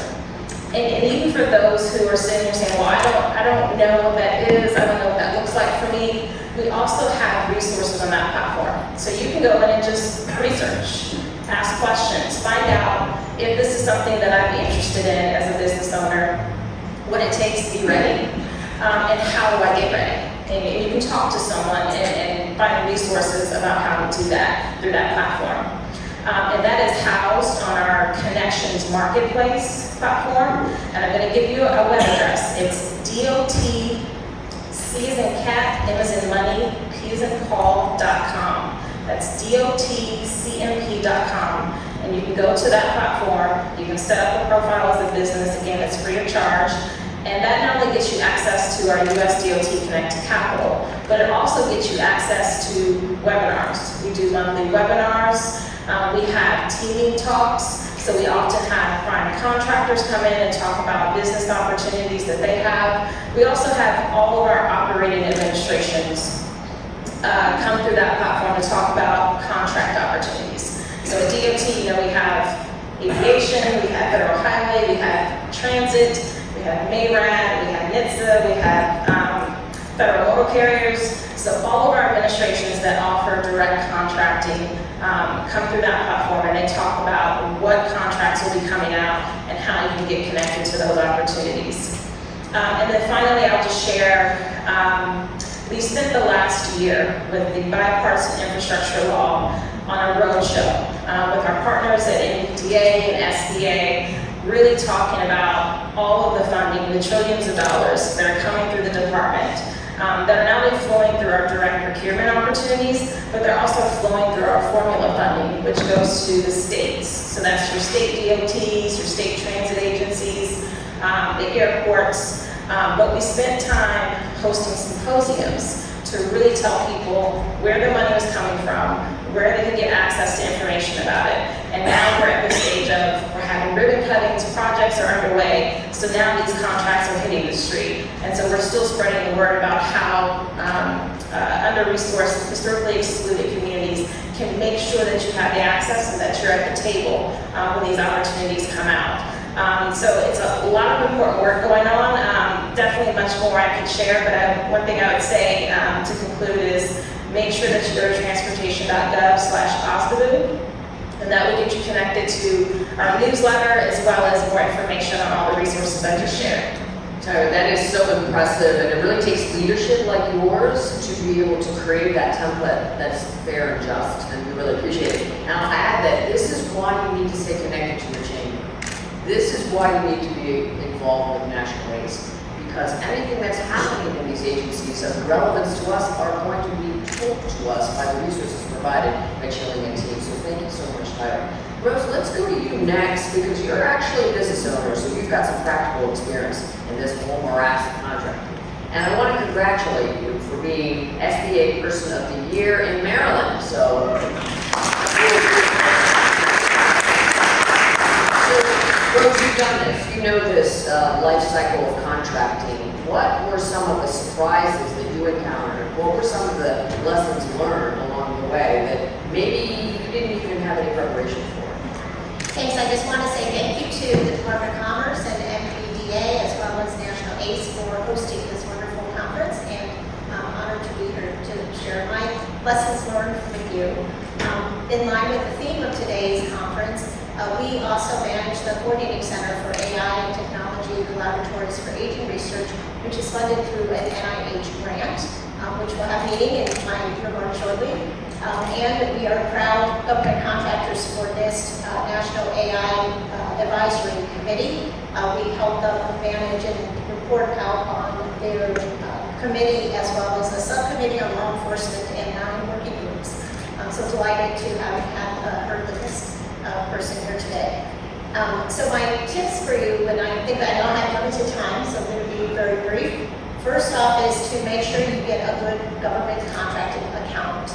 If you have an accountant in your firm, that's great, but make sure if they don't know government accounting, that you hook up with a firm that actually specializes in government accounting. That's what we have done to learn the ropes and set up your chart of accounts in a way that makes sense down the road, because with government contracting, as you mature, it's a lot about auditing and compliance. The other person to get is a lawyer, a government contracting lawyer, law firm. Just find these people before problems come up, so you already develop a relationship, and they help you with all kinds of business issues that come up, whether it's labor law, contracting law, protests, whatever it is, but you have a ready-made resource. Then I have my 3 C's. The first one is contract focus. I just see a lot of different companies get started and go after everything. I think it's really helpful to be strategic about what it is that you want to be really good at and get really good at it, because your past performance will help you be evaluated for future opportunities. And part of that is apparent in the CPARS, which is the Contracting Performance Assessment Reporting System. One tip I will give you is the CPARS has very specific categories that they're evaluating every company on. Start making your progress reports look like the CPARS categories, because then when it comes time to have the agency evaluate you, you send your summary of responses in those categories to your contracting officer or contracting officer representative, and they see all the good work you've done already categorized in the categories that they have to respond to and assess you. And research shows that humans tend to emphasize the negative, especially things that are closer. So if you do 100 things right in the year, but you make one mistake recently, that could be what the evaluator is thinking of. So you have to provide the evidence of all the wonderful things you've done to remind the evaluator about your wonderful work. And the last thing I wanted to talk about is negotiated costs. As you get more mature and you go after, say, a cost-plus contract, you will then have the opportunity to negotiate your indirect rates, which are your overhead, your G&A, your fringe. The beautiful thing about that is that when you get reimbursed by the government, it's that they're actually reimbursing you for pump costs.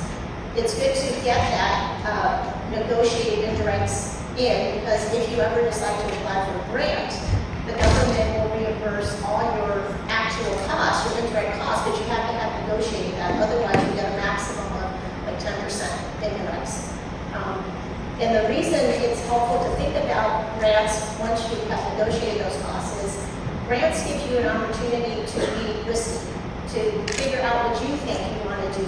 And it's a grant, it's not a contract. You're not having to report on every little thing that you were saying you're going to do.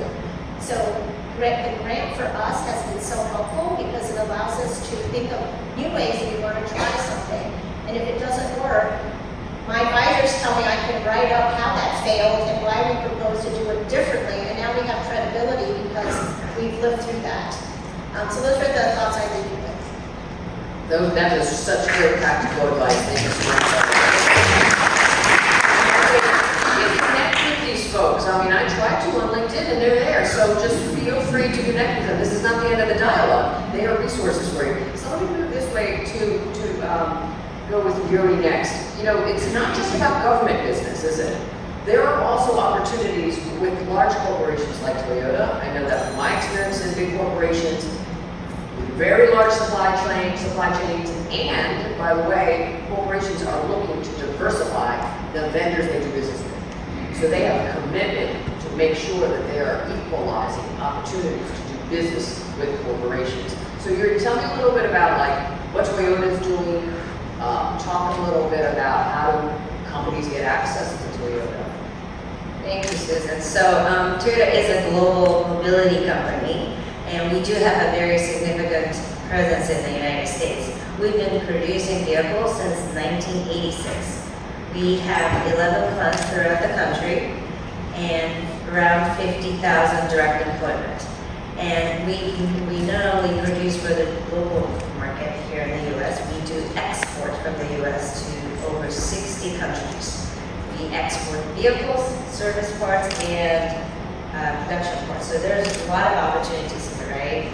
Our investment in the U.S. is for the long term.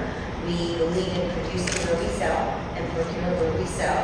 And we don't just produce vehicles, we also develop, engineer, and do all that in the U.S. for many of the models that we sell in the U.S. Why do we do this? Because we want to be closer to customers and we want to give back to the communities. And that's where we can help with the local suppliers as well. We have a great, strong supplier diversity program that was launched back in 1989. We usually do annual purchasing of $6 billion to the minority-owned businesses, and we have over 300 suppliers who are minority-owned. We have many of our executives sitting on the board of minority organizations such as National ACE. So our commitment is from top to bottom. And we have internal mentorship program to ensure that everybody who is in charge of contract don't just automatically review who they have, but try to diversify our supplier base. And also mentorship program with minority-owned businesses to help them excel. We are part of $1 Billion Roundtable. This is an organization that you have at least committed to purchase $1 billion per year for minority-owned businesses. And we shared our best practices and how we can help excel the minority-owned businesses. So there are a lot of different opportunities out there. We have an open door policy. Anybody who wants to do business with Toyota, there's a way. We have a website set up internally.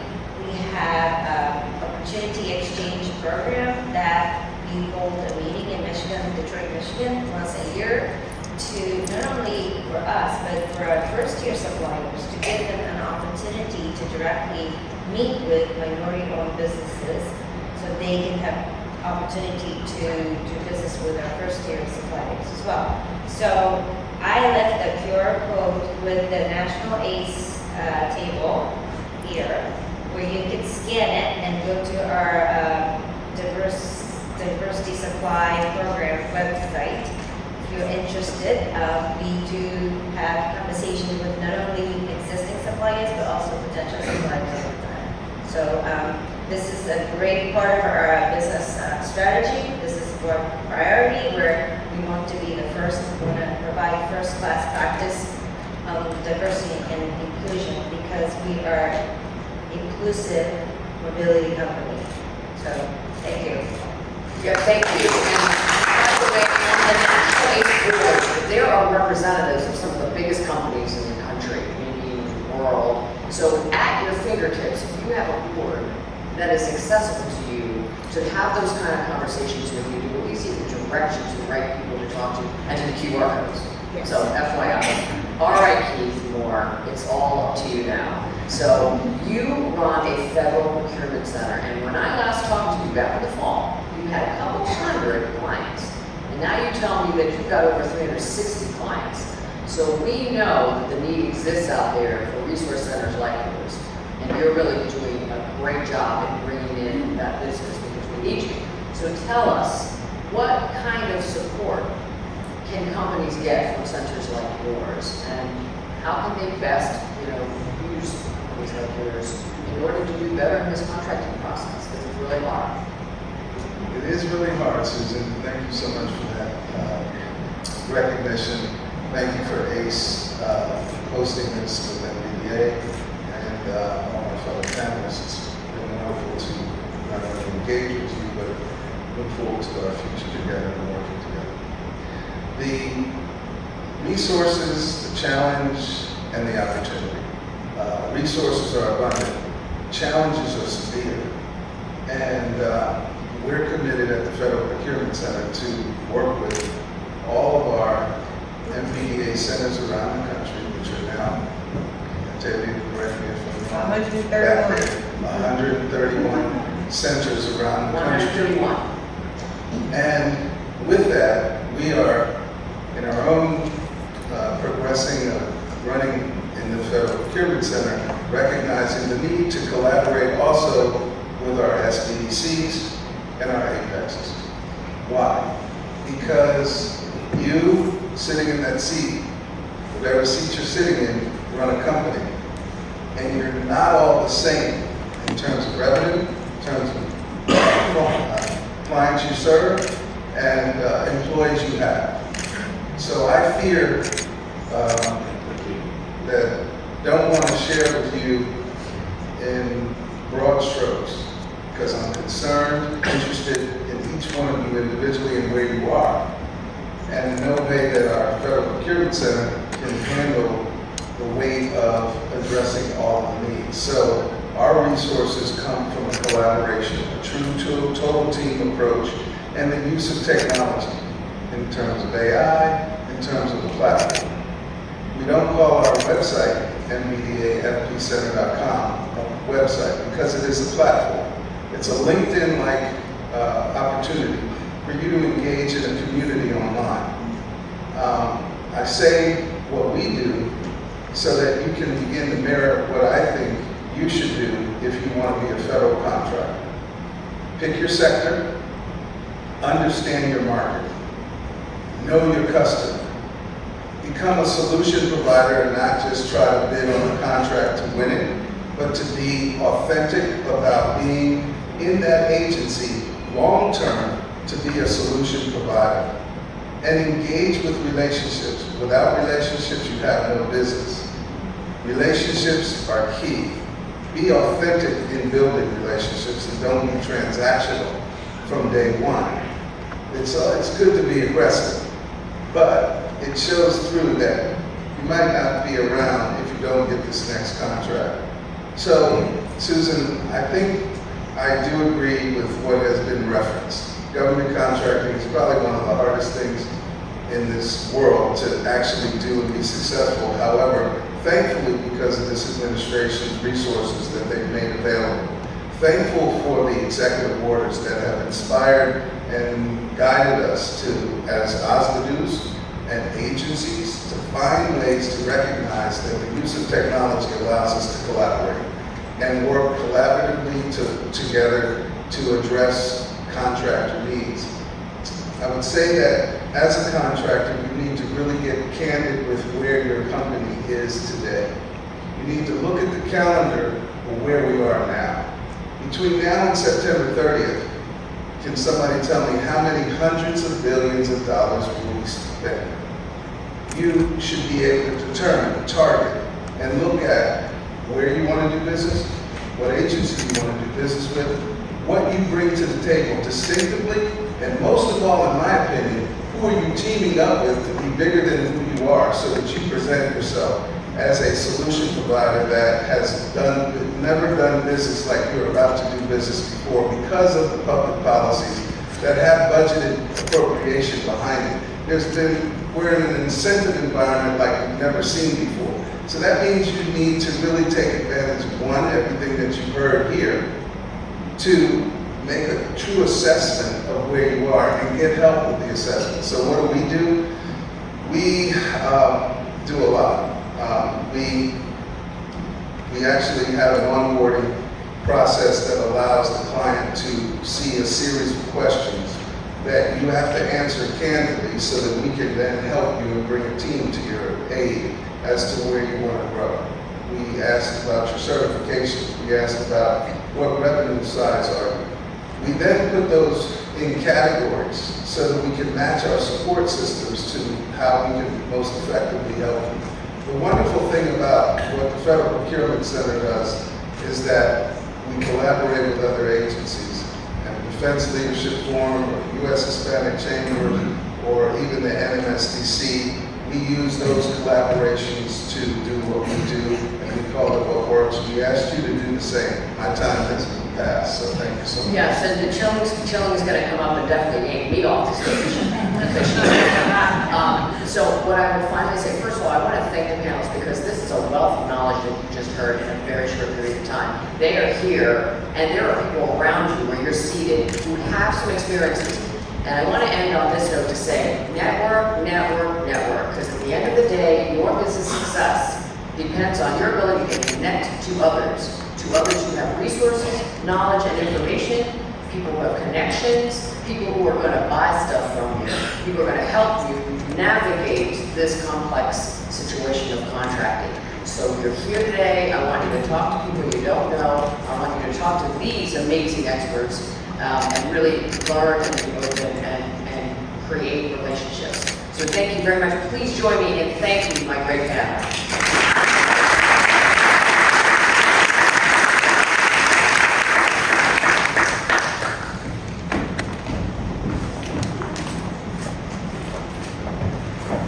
That is an awesome panel. Please give it up one more time. Who's ready to go out there and get government contracts and also in the within corporation as well. Lots of opportunities. And one of the purpose of this amazing gathering summit here is the opportunity to network. Networks among yourself, networks with large primes, the ones that are ready with government contracts. There's so many things that you can do to expand your network and to grow and thrive together in this space. Up next, actually before I go to my next segment, I think we have a few opportunity giveaways I think that would be really interesting for everyone. And that is the upcoming National AIDS Conference in Santa Clara on September 4th. September 3rd to September 4th in Santa Clara. The value for the registration, this is giveaway. If you answer some of the questions right, we're going to be able to let you participate for free, to register for free to attend the conference and also the gala as well, valued with $750. So, raise your hand for some of these questions and we'll give them out. National ACE is really focused on access to capital. What is the name of the program that National ACE is responsible for to help small businesses like yourself access to grants, access to government contracts, and access to network? I see some hands up here in the room. Here. There you go. First row, please. Yes, the Capital Access Program. Capital Access Program. Could you clarify a little bit further? What's the official name? Capital Readiness. This here. Capital Readiness Program. Thank you. Please connect with our staff afterward, and I think that'll be a great opportunity to see you again at the events in September. Follow-up questions. ChatGPT. This is subjective how you want to answer. How can you use ChatGPT to help you drive impact, productivity at your small business? Raise a hand. And I'm going to go a little bit further to the back. How can you use ChatGPT AI to help you in your small business? You're already doing that today. The gentleman right at the center. Basically, we can use that as a tool to do research according to your business nature. That's right. Use ChatGPT to do research about the business, the technology. Whenever you go to a presentation, it's a really, just like Wikipedia, but very interactive. I think that's a great answer. Please connect with our staff afterward for a free registration to the conference. I'll take one more, maybe either on this side of the room. All right, the gentleman on the far right. I know we certainly use it for marketing demographics and understanding customer base and your product and benefits or whatever you focus on resources on the team to the entire I love it. Thank you. Again, utilize this summit, the information that you receive here on the panels, and also connecting with each other outside. Share best practices, how you're leveraging technology like Gen AI to improve your businesses and the way that you deliver value to your customer. That's a great way. That's what this summit is all about, to network and share best practices. With that in mind, I would like to invite our third and final panel to come up, and our moderator is Kashida. Please welcome.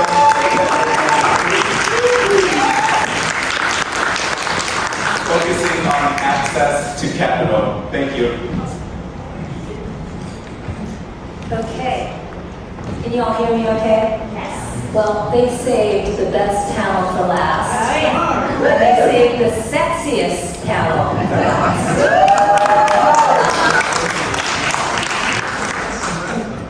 These are some handsome gentlemen sitting right here, I'm just gonna say. So, this is a sexy topic, right? Access to capital. Now, we've all been to a myriad of workshops and we've all listened to a lot of folks saying, that's what you need to start, retain, and grow your business, right? But we've got some experts here today. We've got someone who started their business and been very successful. We've got some folks that have invested in businesses.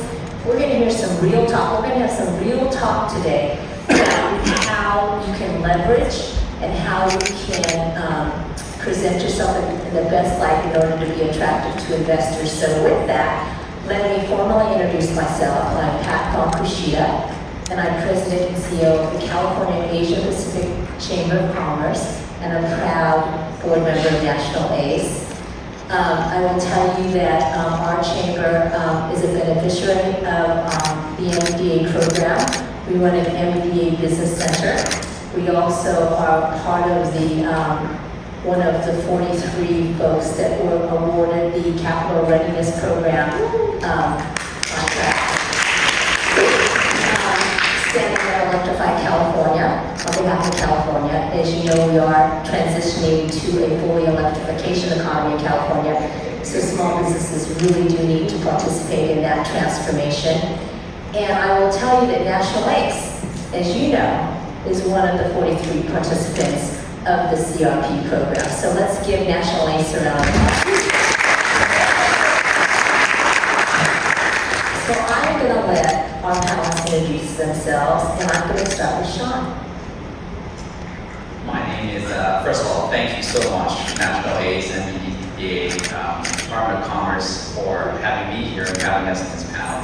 It's a great honor. As Pat mentioned, my name is Sean Lewingrath. You may not be able to guess that last name, where that comes from. I won't throw out a 20 or whatever.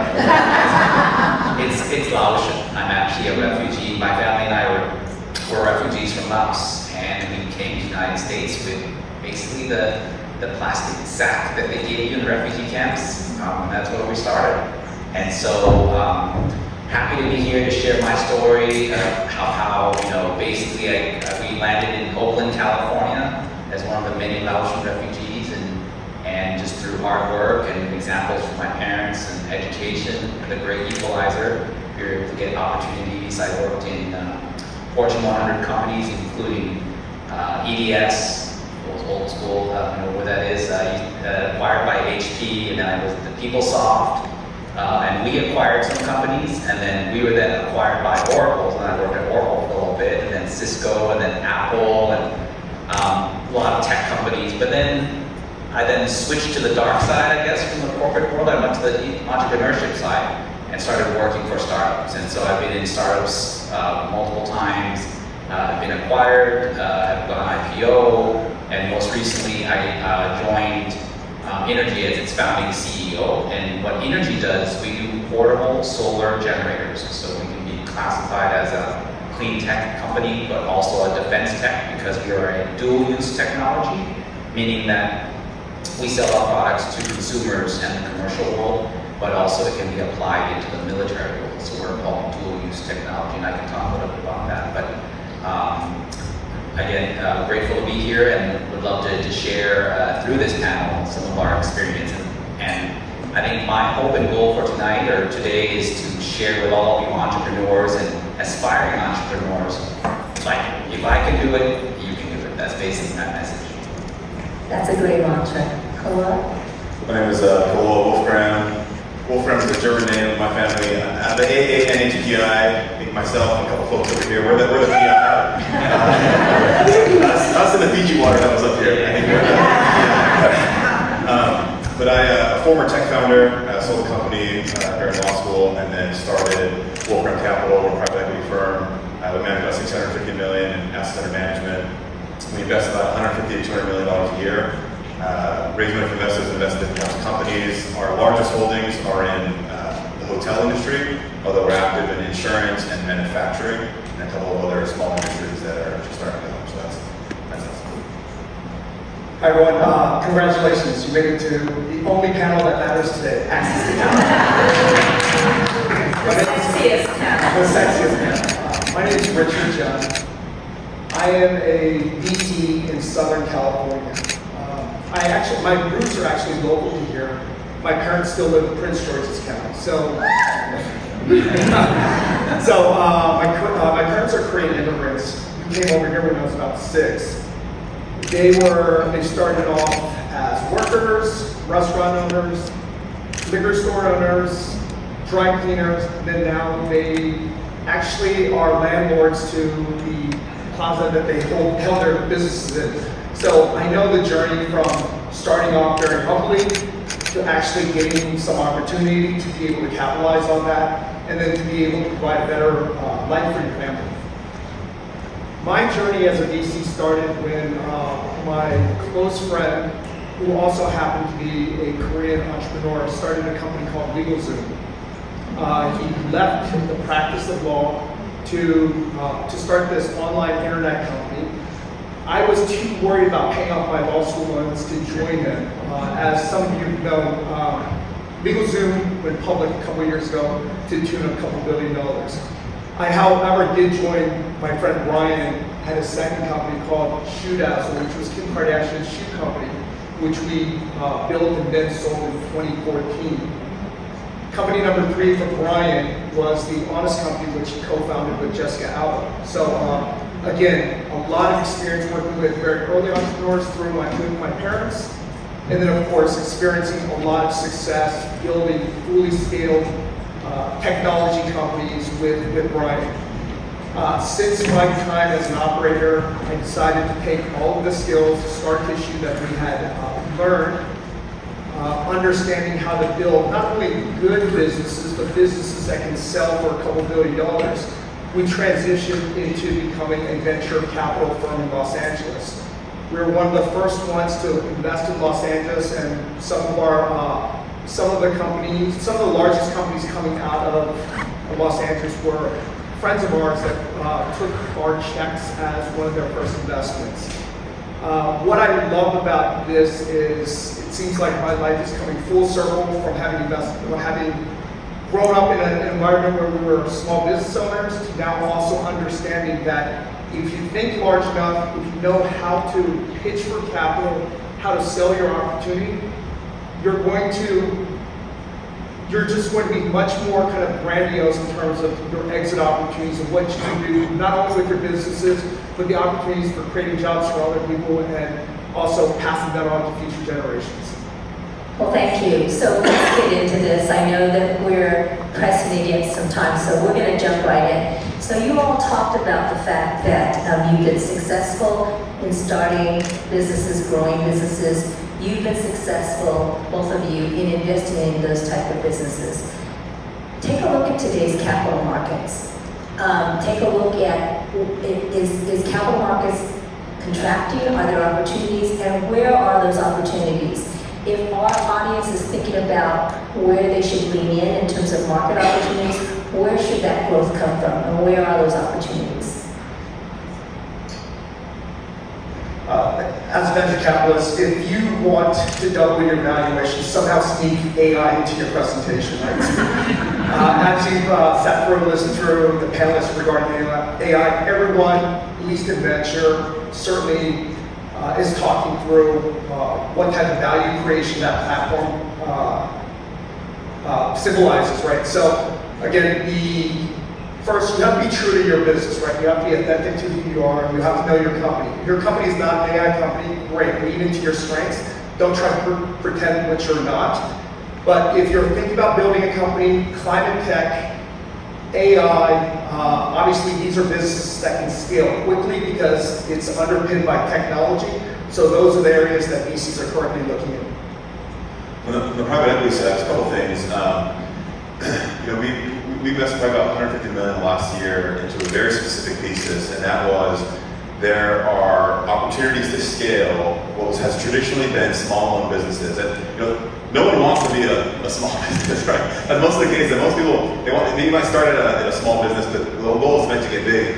And so we've been looking at doing acquisitions into typically and like the classic avatar for our acquisitions in both the insurance and manufacturing industries has been 65, 68, 70-year-old guy who's been working in it since he was 20 years old, and he knows the business is taking $500,000-600K home a year. His kids want to be YouTubers and influencers. No one wants to take over an old dad's, insurance business and sling insurance contracts or show up at the manufacturing plant. And so looking for an exit. And when we went into there, these are small companies, $1.5 million, $2 million. Often the SBA or these other access to capital programs will actually fund the acquisition of these types of businesses. The interesting thing is, most of these companies, even if they're taking home $400,000 or $500K a year, they have very little tech-enabled background in them. They're not only are they not using AI, they're not even using websites, right? They're way back in the 80s. We bought an insurance company. Guy makes $400K a year, and he didn't have any CRM. He wasn't tracking. Nothing was digitized. All these kinds of things. He wasn't using automated text message reminders. None of that kind of stuff. And so we bought it, acquired it, rolled it into a larger platform, and tripled the business in about 7 months just by taking his contacts and looping it through a CRM stats, trying to get some renewals, slow things. And so I think that's one interesting area, especially in service area businesses, insurance, or some of these older businesses that have maybe not been, there's a gap between the transfer between the founder or the owner or runner and their younger generation. So we've been buying a bunch of those. We've also been seeing those in their 30s and 40s buying them just with access to capital, to the funding, those SBA or these other ones, and then applying some of these newer age things like Excel on a website to make them grow. So you heard it out there. If you have a business and you're thinking about succession planning, you know you need to go visit this gentleman. So Sean, you know, you've been successful in building and starting businesses, and we heard today from a number of other panelists that there are a lot of different alternative funding sources, right? From government grants and CDFIs and fintechs. Can you talk a little bit about how those type of platforms have helped your businesses succeed? Yeah, so as an entrepreneur, I think most entrepreneurs are very resourceful. Basically, we've tried, if there's a way to raise money or get money, we've tried it.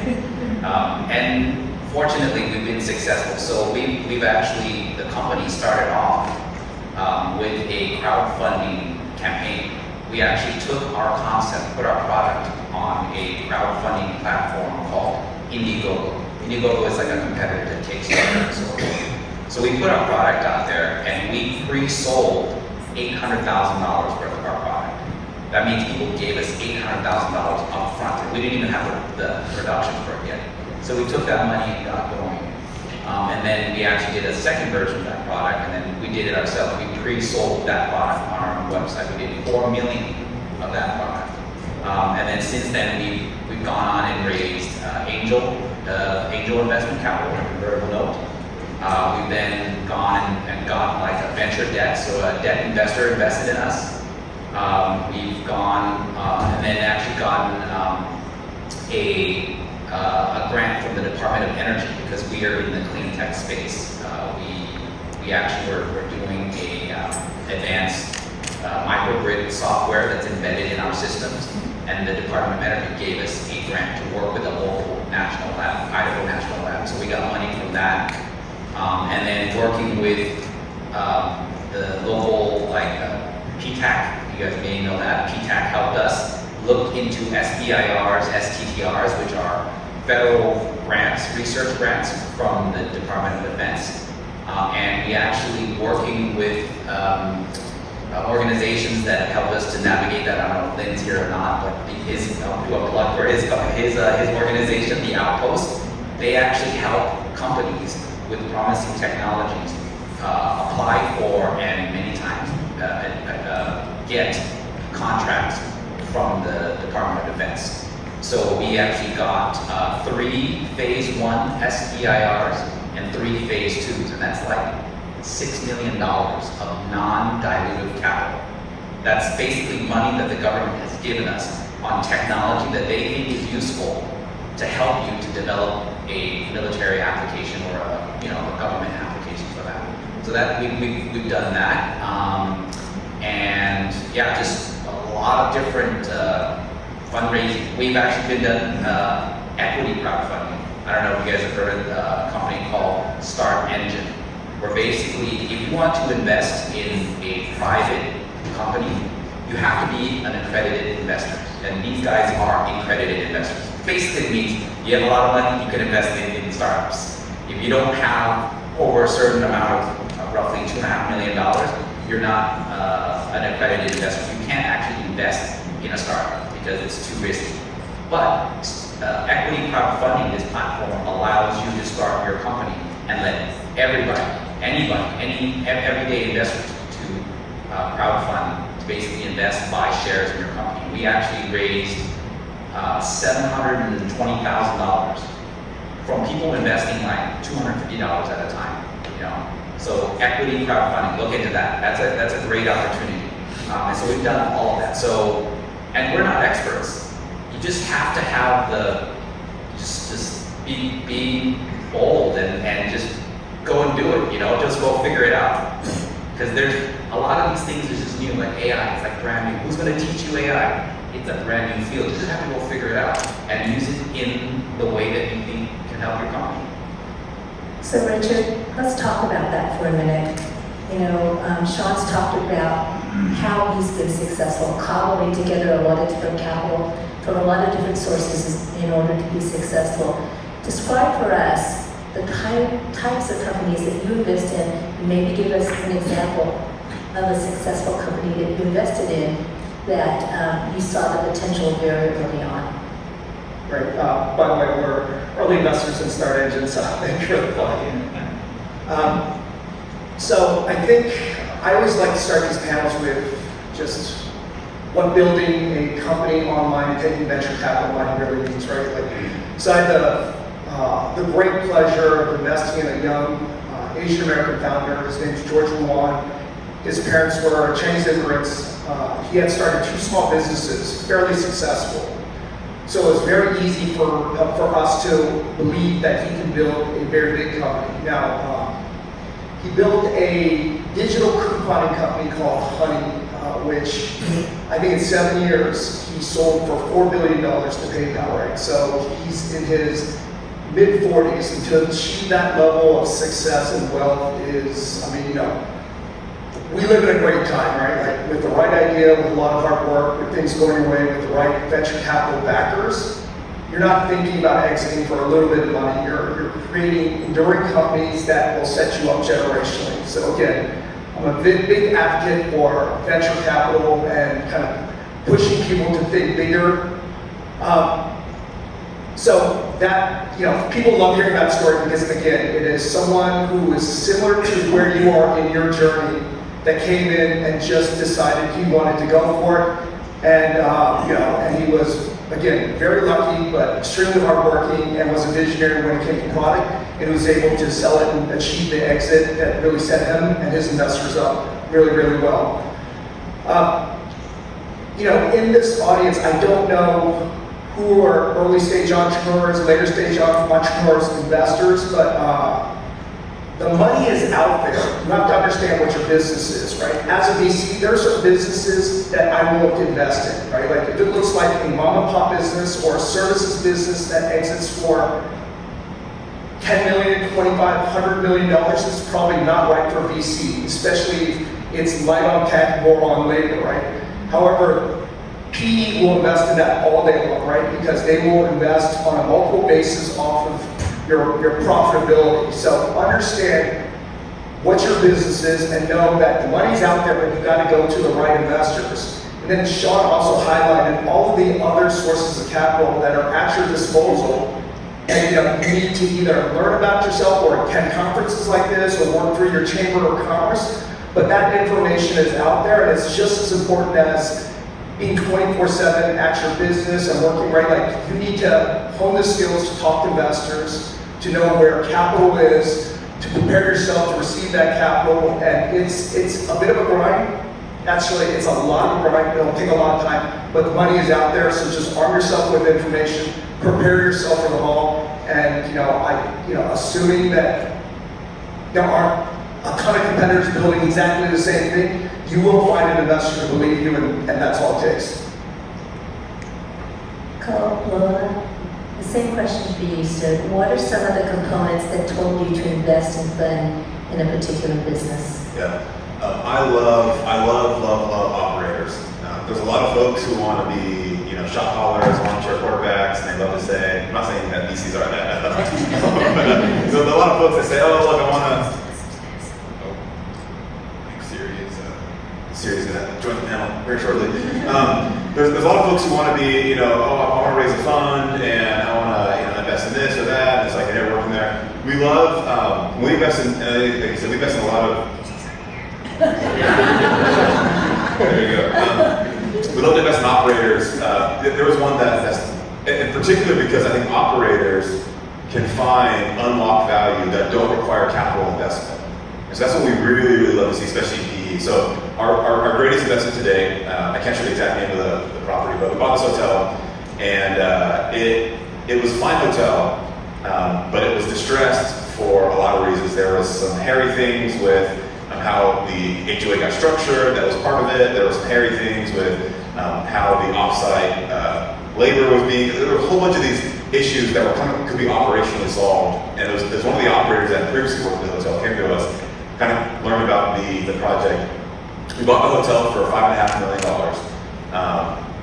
We didn't put a single dollar into it in terms of CapEx. We didn't, blow out the pool, make it nice and cool. We didn't add new rooms. We didn't do anything to it other than fix up. And it was a fair amount of operational. And the operator who came to us, he also had a little bit of a legal background. So he also knew some legal things that were going on, some things that were burdening the property that could be removed, just do a couple different things.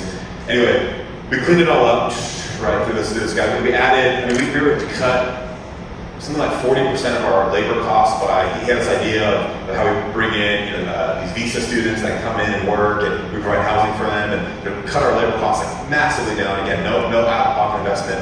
We recently got an appraisal for it about $84 million. So $5 million investment, about 2.5 years. It was appraised at, it's not quite a 30x, but it's almost the VC type of return. And that was just on operational matter. So we love those, we love operators.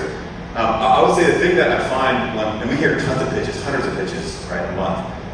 The thing that I find, especially in PE, so PE, like you said, we're not looking for 40 or 50x investments. Every once in a while, we just get really, really lucky. Frankly, a lot of the stars align right, and it works out. Most of the time, we're looking for 2 to 3, 3.5x on a 5-7 year old. But the thing that I sometimes caution those who are pitching PE firms or investors is they are so focused on the vision, which is kind of more the VC side, that they fail to understand and articulate what the risks are and how to mitigate those risks. So the best founders, the ones that we can fund so quickly, the ones that come and say, hey, here's what we can do, here's our vision, blah, blah, blah. By the way, there are 3 reasons why this doesn't happen. It's X, Y, and Z. Those are the reasons why we don't achieve our, and it's not like massive goals, right? It's like maybe doubling revenue over 5 years and cutting expenses by 20%, whatever it is. And here are the 3 main reasons that doesn't happen, and here's what we're doing to look ahead and make sure those things don't happen. That aligns us really, really quickly, and it's something that we can fund like very, very fast. We need conviction on. So Sean, did somebody teach you how to pitch? Or did you stumble your way through it? Because I have to tell you, if I'm getting in front of these 2 guys, right? And they're looking at X multiple, right? In order to be able to say, are you worth the investment? I mean, how did you hone your pitch? I'll tell you the secret. A lot of failure.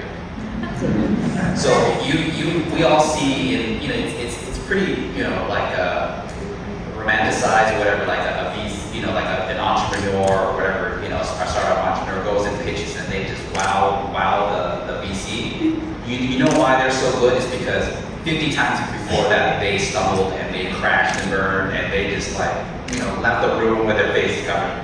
That's how you do it, really. You go and you fail fast as quickly as you can and learn what works. So it's not like you're born with talent. It's just go and do the hard work. Pitch in front of the mirror, pitch in front of your friends, pitch in front of your cats and dogs, whatever.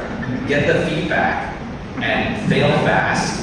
And then when you go and when you get an audience with an investor, they'll tell you should always ask when you end your meeting, what could I have done better? And they'll tell you. And then at some point, it's like, okay, you addressed all of the concerns the 15 previous investors have said, and now you look like a very polished presentation. Can I just add? Please. Pitching should not be scary at all. It is so fundamental in exactly what needs to come out in a pitch presentation. It might be slightly different if it's for PE or for VC, but really there are a lot of online resources out there. Every single pitch should be somewhat of a template, right? Like investors ask the same questions. You should have it in a certain order. You should be prepared to address follow-up questions, right? Like none of this should be rocket science to you. So again, you're going to practice and you're going to fail, but there's a lot of prep work you can do by just getting in front of investors. Or if you don't have access to investors, find some online resources, or do an exercise where you're almost pitching to yourself, right? Like if this was a friend asking for your money, what are the questions that you would be asking? And again, It's going to take a lot of practice, but one of the things, if it's holding you back, the thought of pitching in front of someone your business plan, it shouldn't, right? Like, it's something that you can get very good with a little bit of practice. Again, all pitches are pretty much the same. So, Kalua, I'm going to let you have the last word, but I just want to say, is it like Shark Tank? Because I am telling you, that is my show. Richard gives me Mr. Wonderful vibes. I'll give a very practical advice on how we raise. Before we became a private equity firm, we were just raising money for our own projects. Here's like the dirty secret, I guess, on how we raised our first. It wasn't even small. It was probably our first $75 million over the course of the first year. It was, we went to those because we didn't want to educate people on a market and then pitch them on the market, right? We thought that was a losing proposition. Say, hey, you don't know anything about hotels, let's tell you about hotels, and by the way, then you should also invest in them. We didn't want to do that. We thought, let's solve for those who already know the market, and we're just going to pitch them on this particular opportunity. And so we did, we went to all the people who we started in hotels, touch hotels, but maybe aren't traditional investors in hotels. What does that mean? First, we went to all the law firms and the lawyers that we know, law school sending some lawyers. Who are all the lawyers who know hotels? The ones who can really see a bad deal because they work when they blow up, they work on their franchise agreements. I mean, these guys have disposable income, maybe 100K, 200K, 300K. And they can, and they're going to know the market, they're going to know some of the pitfalls to see. So they also give you, they're good investors to have because they can actually provide some value. Say, hey, watch out for this, watch out for this, watch out for that. So with the lawyers, we also went to insurance folks. And some of these guys who run these little insurance agencies, these guys are clearing $1 million, $1.5 million a year. And they can write a 250K, 300K check per project. And they knew the market, right? They knew, they underwrite, they had underwritten hotels. We went to some of the brokers who sold the hotels. And so we went to those who were in the adjacency of the market that we were in, that knew the market, but we thought could write 400 or 500K checks fairly quickly. We did that for the first year. We raised about $75 million just doing that, targeting those kinds of folks. Well, that's amazing. So you're talking about the power of the network. You're talking about understanding your market. You're talking about when you want something, stay in your lane, but really have a really solid understanding of what that lane looks like and the ancillary businesses that support that. So, does anybody have a pitch they'd like to do? You've got the people right here. Raise your hand. Well, thank you. Oh, we have one. So, see us after we exit stage left. Well, thank you, everyone. I guess I'm out of time. Appreciate it. Thank you to our panelists. Let's give them a round of applause.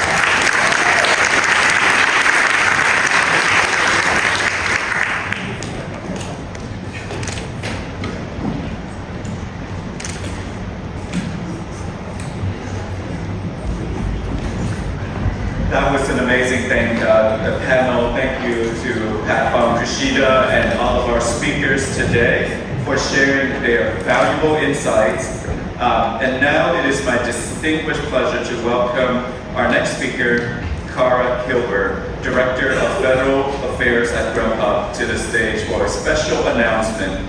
As you already know, throughout the entire pandemic, Grubhub has been a crucial partner to National ACE, helping to establish the AAPI Strong Restaurant Fund, a grant for restaurant owners needing extra capital to sustain and grow their businesses. Please join me in welcoming Cara Keller.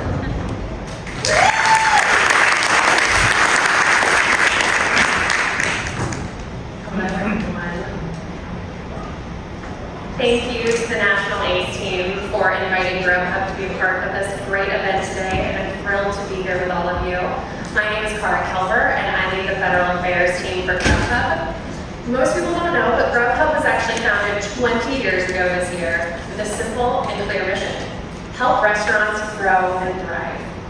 Restaurants play a vital role in their communities, and Grubhub is committed to helping them have a positive impact on the people and the customers that they serve. Since our earliest days, Grubhub has helped independent restaurants stand out and market their businesses to drive more orders from their local diners. Each year, Grubhub generates billions of dollars in sales for hundreds of thousands of restaurants across the country. This commitment to independent restaurants is why we are so proud to partner with National ACE on the AAPI Strong Restaurant Grant Program. The AAPI Strong Restaurant Grant Program, supported by the Grubhub Community Fund, provides grants to AAPI-owned restaurants across the country. These grants go to support renovations and infrastructure, the purchase of new equipment, employee pay and incentives, technology improvements, marketing and purchasing, and much more, whatever the owner needs to make their business thrive. These grants can help alleviate some financial strain, allowing them to reinvest in their operations and grow their business. The AAPI Strong Restaurant Fund was first launched in August 2021 as part of Grubhub's COVID relief efforts to not only help support restaurants in such difficult times, but to stand in solidarity with the many AAPI-owned restaurants who so unfairly and tragically experience discrimination and vandalism. It is so fulfilling to see how this program has grown. Year after year, we continue to see success with our partnership with National ACE. 2024 is our fourth year of partnering, enabling more than $1 million in grant support for AAPI-owned restaurants made possible by the Grubhub Community Fund. I am so pleased to say that today, the Grubhub Community Fund has provided $7.5 million in support to National ACE. These funds have aided in providing direct access to capital to AAPI-owned restaurants and supporting business development opportunities provided by ACE and its regional affiliates. To mark this important month, the application window is now open for the grant program through the end of the month. This year's recipients will be announced in September, and grants ranging from $5,000 to $25,000 will be awarded.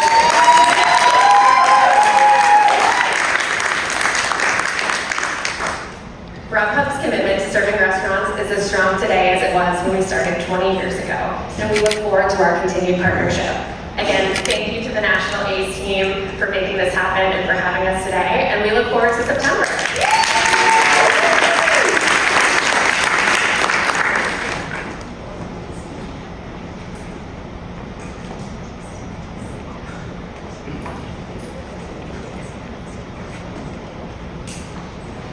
Good afternoon, good afternoon. My name is Manumalo Moasao. I'm a Pacific Islander of Samoan descent, and I have the esteemed privilege to introduce to you our final speaker of the day, Ms. Erica Mortsu. Erica was appointed by President Joe Biden in April of 2021 to serve as Deputy Assistant to the President and currently serves as the Senior Liaison for our AANHPI communities. At the White House, Erica leads engagement with our AANHPI communities and leaders in important issues such as advancing safety, justice, inclusion, and opportunity through a whole government approach to racial justice. Ever since she joined the administration, our community has had a close ally and friend we can trust to bring our goals and our voices to the table. Please, if I may ask you to stand with me if you are able to, and give us the most warmest welcome to our very own Erica.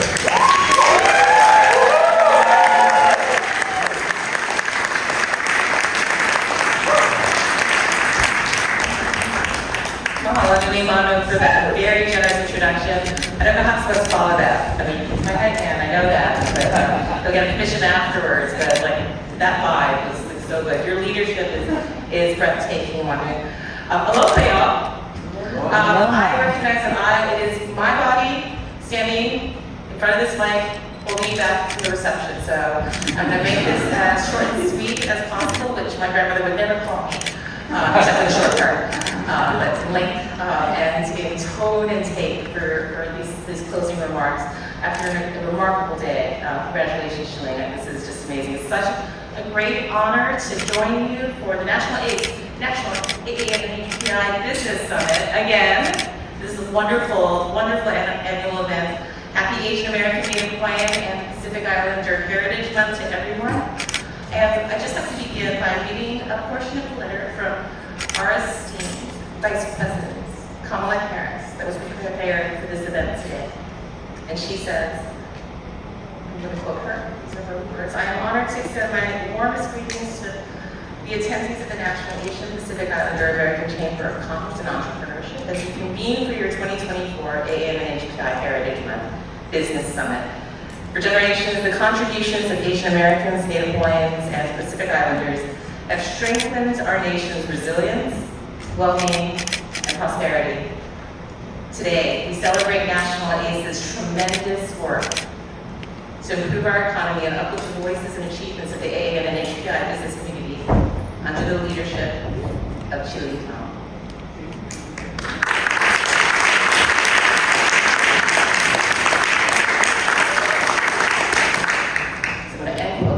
My place. Chile, thank you so much for being an extraordinary leader and partner and friend in uplifting and supporting our AANHPI small businesses and communities.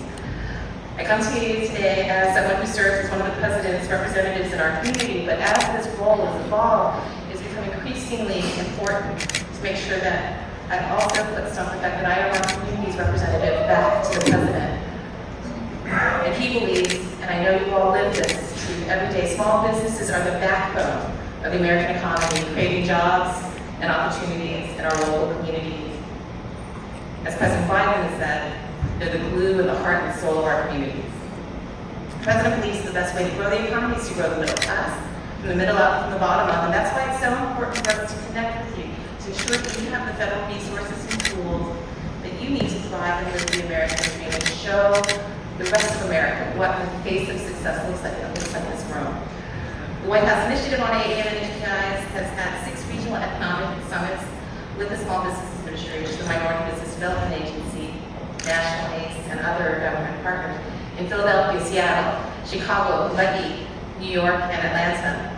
So far. More broadly, this administration is making once-in-a-generation investments to support our AANHPI communities, provide direct relief, and expand economic opportunities through the American Rescue Plan, the Bipartisan Infrastructure Law, the Inflation Reduction Act, and many other initiatives.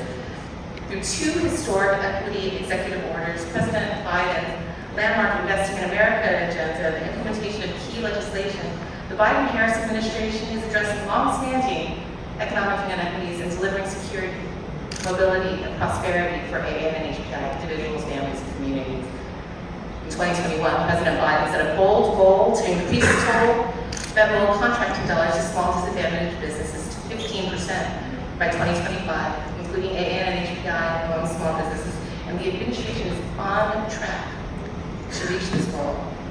Last year, federal contract awards to Asian American-owned businesses totaled more than $20 billion, an increase of $2.7 billion over the previous year. I'm going to conclude with this and we can get to the party, but we can't do any of this work without the input and engagements of leaders like you. And I thank you for all that you do for our communities. I hope today's summit provides a space for you all to have fruitful conversations and to walk away feeling as empowered and inspired as I do anytime I'm with you all. Hallelujah.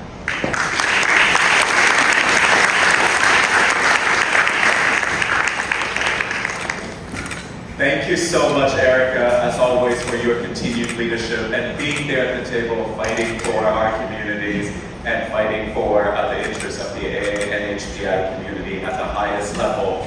Before we close out this important summit, I would like to invite key partners, strategic partners, board of directors, accelerator participants to join us here on stage along with our VIP guests for just one final group photo. Please bear with us. This is an Asian event. We got to do it right with a photo. So stand by. Let's wrap up with a group photo here on stage. Again, our strategic partners, if you have a orange sticker on your name badge, please join us here on stage. Board of Directors, accelerator participant, and participant in the Capital Readiness Program participant, please join us on stage for one group photo. Thank you so much. Again, if you have an orange sticker on your name badge, please join us.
let's do one without. You're wearing glasses.